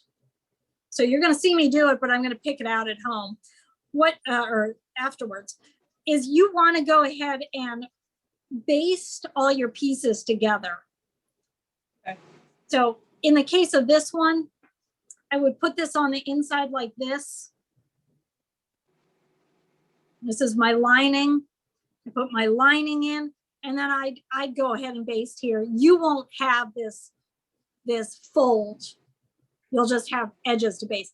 If you want to go ahead and whip stitch it as well, then it'll actually keep it all together even better. That's up to you. So whip stitch instead of basting or both? Yes. Okay. Well, you could do both. You could do both. I usually do both, but you could do whip stitch instead. As long as you make sure you get through all of those different layers. You want to make sure they're all just really stuck together. Otherwise, things are going to start moving around as soon as you start to do your beadwork, and you really don't want that to happen. So you really want to take some time to baste them together at least, or baste and whip stitch, or whip stitch only if I'm going to go through all of the layers. I am just going to whip stitch these together right now. I'm going to end up taking it out later because I haven't finished my bead embroidery, but I want to show you how to do this. And I'm going to whip stitch it so it doesn't move.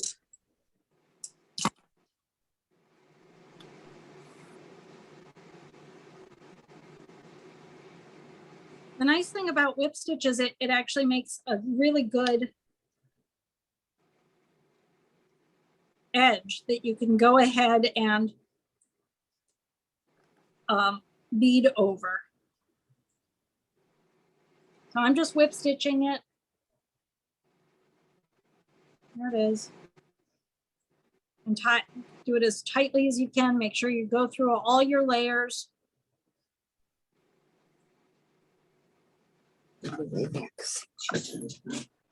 Everybody doing all right? Hannah, do you recommend like a size 10 needle to get through all those layers? I'm using a darning needle.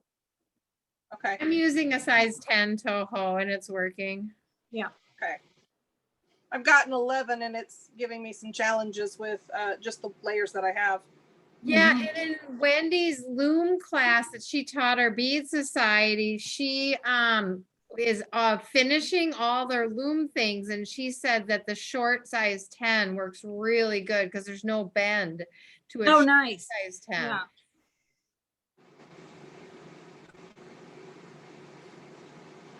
Thank you.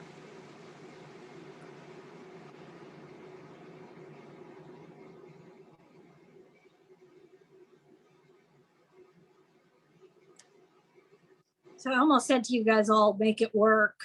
I've been watching Making the Cut, which is the new Tim Gund and Heidi, I don't remember her last name. How is it? Finley. It's like, Oh. it's just Project Runway. That's all it is. It really But is. is it well done? I mean, It's I fun. don't have It's fun. You know, I'm not Netflix. overly excited about it. I don't find that the pieces are as interesting because these people all have brands already and they're trying to sell stuff. Oh, So they're more they're less high fashion and more, I don't know, boring. Huh. I really think that they're, so anyway, you can see that I've just whip stitched this yep. and I am ready. I'm not going to bother with other side. I am ready to start my edging technique. You can do this with either 5 or 7. Since this is pretty thick, I've got the velvet, I've got a pretty thick Pellon, I've got the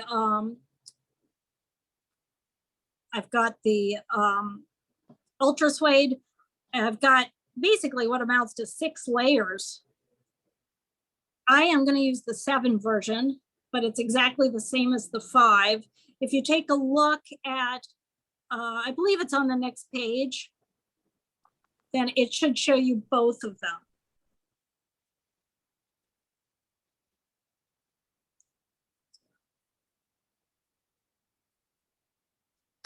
Hang on while my old eyes and my new nails try to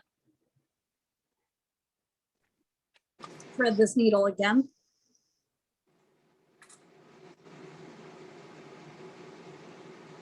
Go. All right. I love this edging. I do. So I come up and I like using 2 different colors because then I can figure out what I'm doing easily. So I'm going to use the pink and the purple here. So I've added 7 beads. I've added 2 pink, 3 purple. Oh, that purple is not a good one. Look at this bead right here. This guy is a sad little bead. I'm going to go use a different one.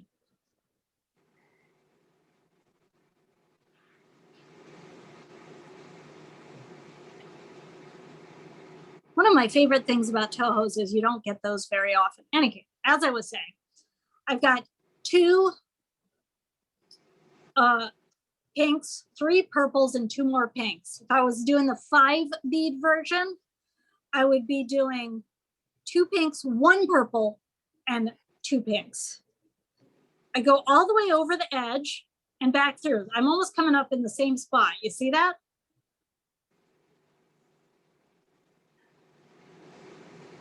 There we go. And it just goes right over the edge. Can you see it there? Oh, wow. Okay. Now I'm going to add 2 pinks, go through the 3 purples,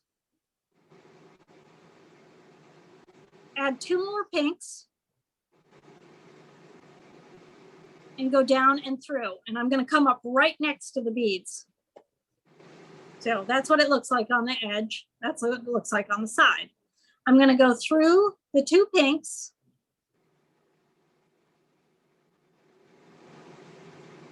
add 3 purples,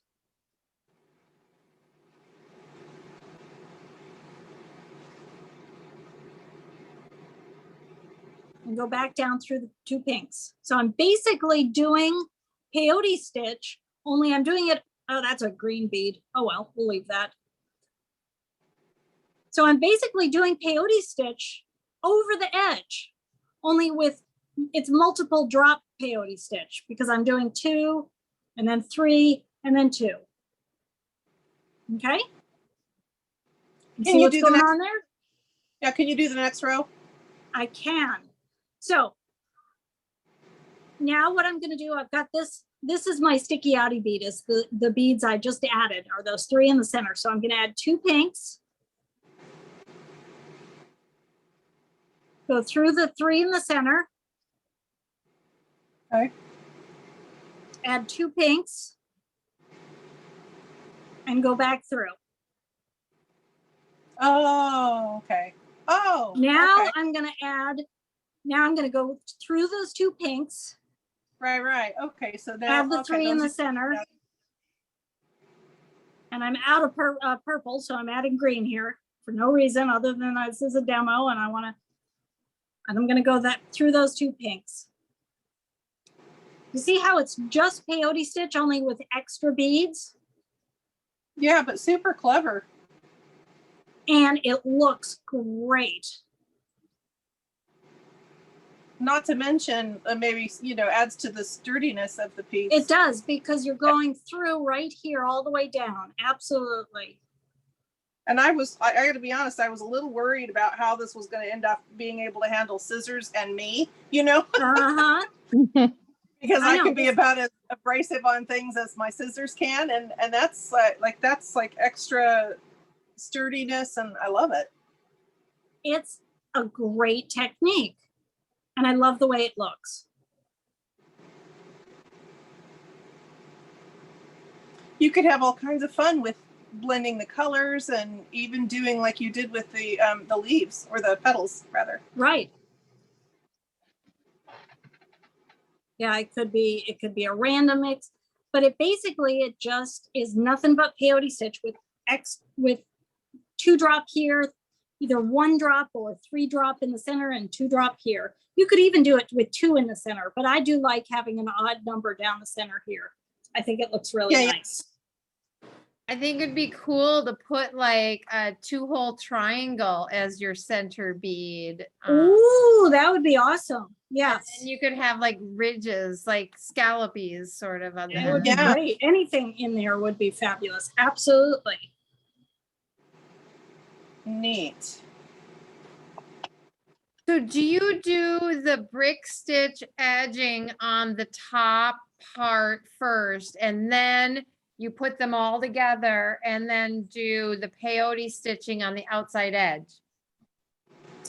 I did the brick stitch first while it was still free because I just did it that way and then I put the whole thing together because that it gets hard to get in this little area right here. Right, that's what I was wondering. Yeah, So do absolutely. you also do that brick stitch on the flat part before you then sew them all together? That edge? I don't think I did. I can't remember. And it doesn't matter because you can see that you could go in with the picot stitch easily here. Right. So this would be something you can see. I didn't really tie that together. See, this is actually a reason right here. Can you see what's going on here? Yeah, it's off center or off. That's why I actually would recommend, even if you're going to go ahead and do the whip stitch here, I would recommend basting the whole thing together. And then you just take out the basting stitches at the very end. Exactly. So this, you can see that I did the basting stitch here in orange so you can see it. Yeah. And the last thing you'll do is take them out. Now, there is one other stitch that I want to show you. I'm going to do a little more here on this edging stitch so that I have it show you, but I actually did a little stitch along the edge here that looks sort of like a little beaded twisted rope. And I want to show you how to do that. But I have to get my edging stitch in here a little bit more before I do that. Yeah, because the order of how you do things sometimes is important, but yet it seems sometimes it's not. So Right. Yeah, I would do this area right here first. before you put everything together, absolutely. I would put I would put the lining in this, and then do this one, and then put the back on and do the sides. Gotcha. Okay. Because once again, it'll be hard to get in here to do the interior right here. This little area right here is going to be hard to get to. Gotcha.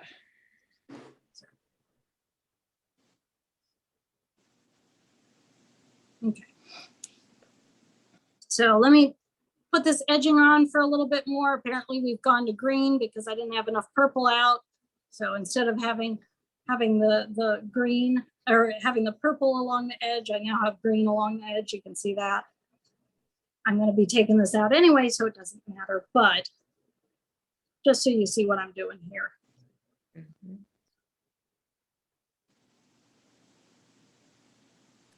You're getting off camera though. Oh, sorry.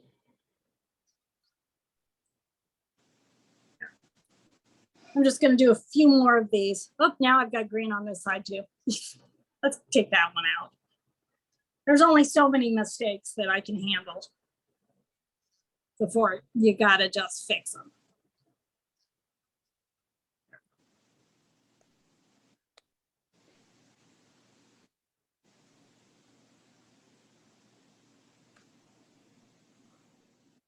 Now, you may want to take, if you have like a white pencil, you may want to draw a line down your ultra suede so that you know where this line goes and you're not just guessing. So you may want to draw a line here, which is the line that your beads start, and then you may want to draw a line on the back. You can see I've got an area here that's a little bit messy because I haven't drawn that line. Can you see how that one's way up? Oh, right. So if I had drawn a line before I started, that would make it much, much neater. But I'm trying to get this so that you can see all the techniques. Especially if you do any kind of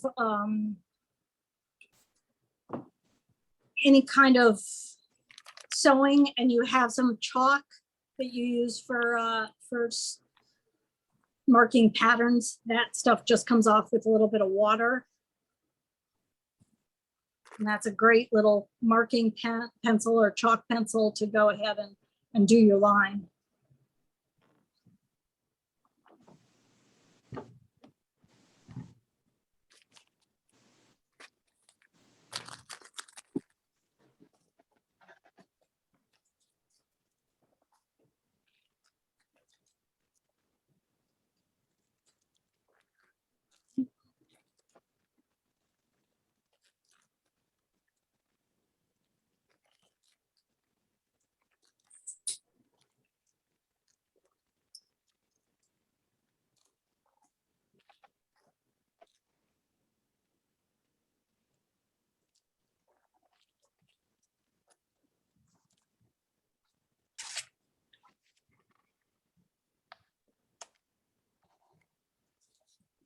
Okay, well, I fixed something real quick here that I've done.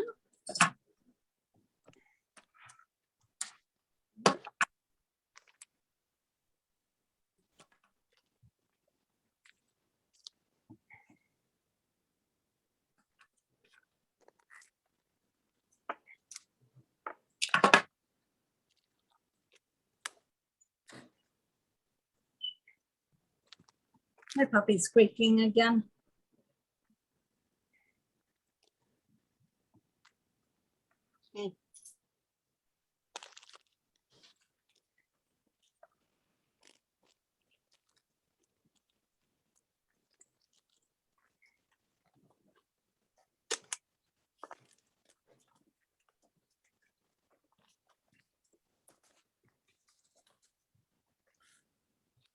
When we got this new dog, he was living out on a lady's porch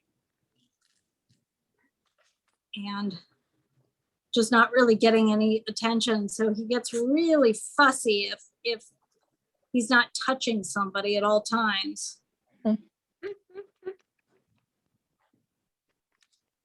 And I can imagine that he was really problematic for her because he really, you know, he really gets kind of nutso if there's not someone around to touch. All right. So you can see my edging here.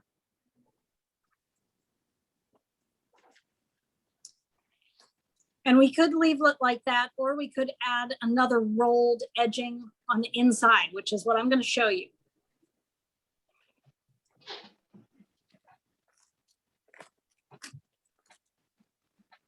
And I'm going to show it to you with beads that are a totally different color from these, so you can see what's going on with them. So Rochelle sent me these guys from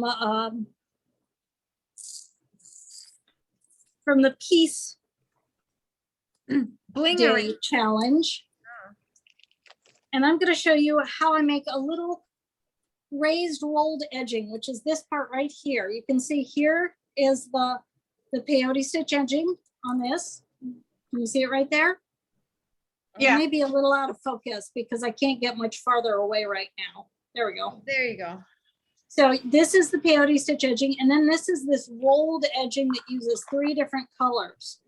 And I like it just because it just has a nice finish to it, and also has a little raised kind of feeling. So you get this little shadow right in here. It looks more 3D. And so, but since 3D was what I was going for,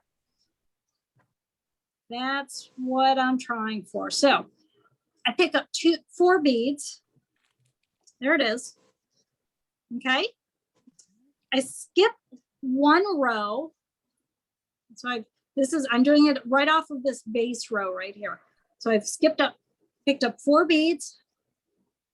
Actually, those are different colors. Interesting. Anyway, 4 beads, skip 1 row, go into this row. Okay.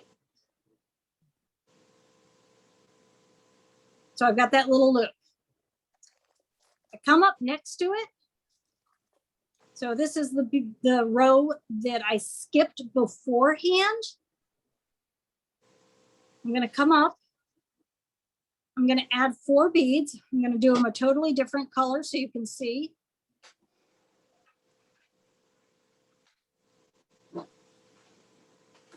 Skip a row, which is the row that this bead was going into, and go down the next one. Okay. Oops, looks like I only have 3 there. I need 4. Try that again.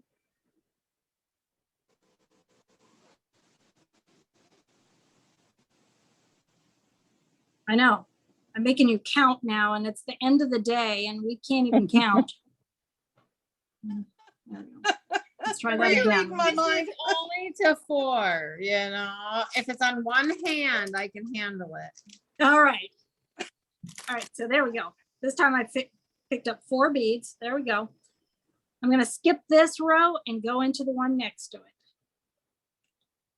There it is. Now, I'm going to come up between those 2 beads. So I came up this row, went down that row, and kind of come up in the row beforehand, and I'm going to come up in front of all of those other beads that I've done. And that's the trick, is that you actually come up in front. I'm going to add a totally different color if I can find one. Let's do this one. Add 4 beads.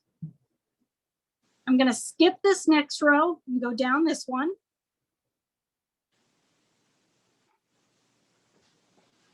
And you can see that it starts to get a turned look, a corded look.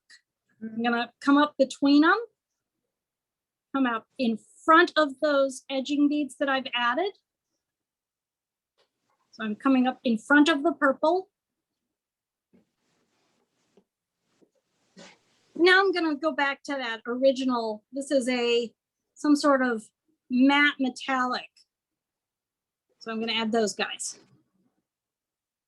So by changing the colors each time adds to the optical illusion. Exactly. And I'm using 3 different colors, but 1 or 2, 1 won't really give you as much of an illusion. 2 will, 3 will. 4 gets a little busy. Yeah, because the one you made here, the sample has 3 colors and it looks Right. really. And I'm using 3 here as well. Okay. So you can see I've done this matte color. Now I'm going to go back to the purple, and then I'm out of beads here. But you can see this diagram. I believe it's the second to last. No, maybe it's the third to last page. It's page 12. There we go. Yeah. And that's all of the techniques. You can see that this has a kind of cord look. See it? Yeah. Nice. Oh, cool. Yeah. And now we are almost out of time. So right now is a really good time. Oh, I forgot one thing. I want to show you the edging technique. This is the same technique as the peyote stitch technique over the edge, but it only uses 3 beads. And I use this to finish out my, you can see I've used it to finish my, the neck on my tassel. So let me show you that. And then I am out of things to tell you, and it is up to you guys to ask questions. So if I'm going to do this, I'm going to start with, let's use these. I'm going to start with 3 beads. And I'm just going to go around the neck that I've added, just like that. Okay, I'm going to add a bead, go through the center bead,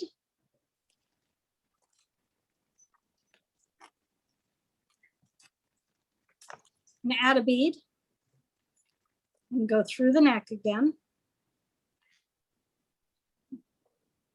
Now I'm going to go ahead and I'm going to go up through that first one, add the spine. I'm going to call this the spine, and go through the second one. So it's just a peyote stitch with 3 beads. Can you see it there?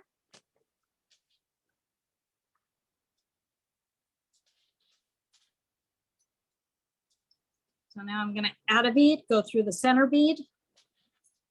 I do that all the way around. It's just another way of doing peyote stitch. Very cool. All right, now that I've shown you that, are there any questions? You guys feeling pretty good about finishing this project? Yeah. Or is there anything that you need me to talk about again? No, Anybody actually, totally overwhelmed? I really love the project. Thank you. The step by Nice. I do step too. is how you then can create anything. So I could go home now and create the cell phone case, and I could go home and create, other fancy, just like a little purse to go Right, out. yeah, I'm doing a little amulet bag here. Well, Yeah. Yeah, I'm thinking of- absolutely. I'm thinking of a little evening bag, like when we can actually go out someplace again. Well, you don't If really need ever. to go out to have an evening bag. You just have Well, to it's have kind a date night. It's kind of weird to show up at the kitchen table with your purse. I don't know. I think it I'm might be sure fun to Carl have, would like, love that. have an evening out. Karen, I'm Have- sure Carl Have an would love evening that. out in your house. Sure, why not? Well, you could make a fancy water bottle case. So then when you go on your daily Oh, walk around the lake, I love that. I know, Yeah, I that's do a good too. idea. Something that will absorb the water too, yeah. Absolutely. Yeah, you could use chamois. You could use any kind of, your cute dishcloths, Like everything needs beads. all those vintage fabrics out there. Right. So once again, if you guys have questions as you're going through this, the easiest thing to do is take a photo of wherever you happen to be stuck or whatever you have questions. And you can either email that to me at goodrivergallery@aol.com. That's at the bottom, I think, of every single page of your tutorial. Or you can text it to me at 740-739-7054. And I will be, Sean and I are probably going camping for a couple days. So we may not be able to respond right away, but I will get back to you. Have a good trip. Yeah. But we're have a not sure, Yeah. we're not sure when we're going yet, but we need to get out of town. It's way too smoky here. Yeah, I don't know. I'm not going to be sleeping tonight. I'm going to be figuring out all these designs for making buckeye leaves for the top of my. Oh my. Oh, let me tell you something about buckeye leaves. Look, imagine 3 of these that are sewn together. Or 5, I guess. Yeah. I guess it's 5, isn't it? Oh, yeah. So imagine 5 of these sewn together. Oh yeah. It actually would work. Yeah, I've done this in the past. So yeah, 5 of those sewn together will be a buckeye leaf. I had a friend that drove a little car down on vacation and headed south somewhere in some little town down south. The police stopped them because they had buckeye leaves on their car emblems and they thought they were marijuana leaves. And Oh, how funny. Be funny. This has been so much fun. I've learned tons and tons of stuff. Oh my God. Oh, thank you. It's a lot of fun. It's a lot of fun. Yeah. I had a really good time today. I'm glad. Thank you very much, guys. Thanks for hanging out with me. Absolutely. you are welcome. Thanks for offering us such a wonderful class and sharing with us all your little beady goodness and knowledge. It's so fun. And all the inspiration. So if you want to see her coat in person, it is on display here at Bobby Bead in the Bay Window Galleries, along with the other Toho Challenge designs from the American and European featured designers. I don't think the Japanese designers are going to ship their pieces here this year. Oh, that's too bad. It's just, Are you gonna do another thing where you show them off? Because I haven't seen, I think, all of them. a video, a beautiful video. We're waiting for 5 designs. So Wendy Roy still has to turn hers in. Cliff Swain Solomon still has to turn his in. And there's 2 in the mail. And so we're still waiting for a couple designs before we make the final video. But we're going to show them off at the Twin City Bead Bazaar as well. And Nice. then they're going to Japan to join Oh, their, how fun. so there'll be a gallery at the Tokyo Gallery and at the Hiroshima Gallery. So Oh, But that's great. until then, they're at Bobby Bead. So you can see them here. It's a little far. I know, I totally get it. But you never know what hopefully for next year, even if we don't do the shows, maybe some of our designers will be able to take them with them and show them. Cause I know some people that are doing, Bead Fest Philly and things like that. Oh, is Bead Fest Philly back up for next year? Yeah, that's still up. yeah. Oh, is it? Yes. Okay. And I know Tucson is up for next year too, but it's a lot of different shows, so I don't really know what's going on in Tucson, but Uh-huh. we're working it out. So that's where if anybody else has any ideas or knows of shows or is going to shows, if somebody had a booth that wanted to show them, we could always lend them out. Oh, fun. Fine.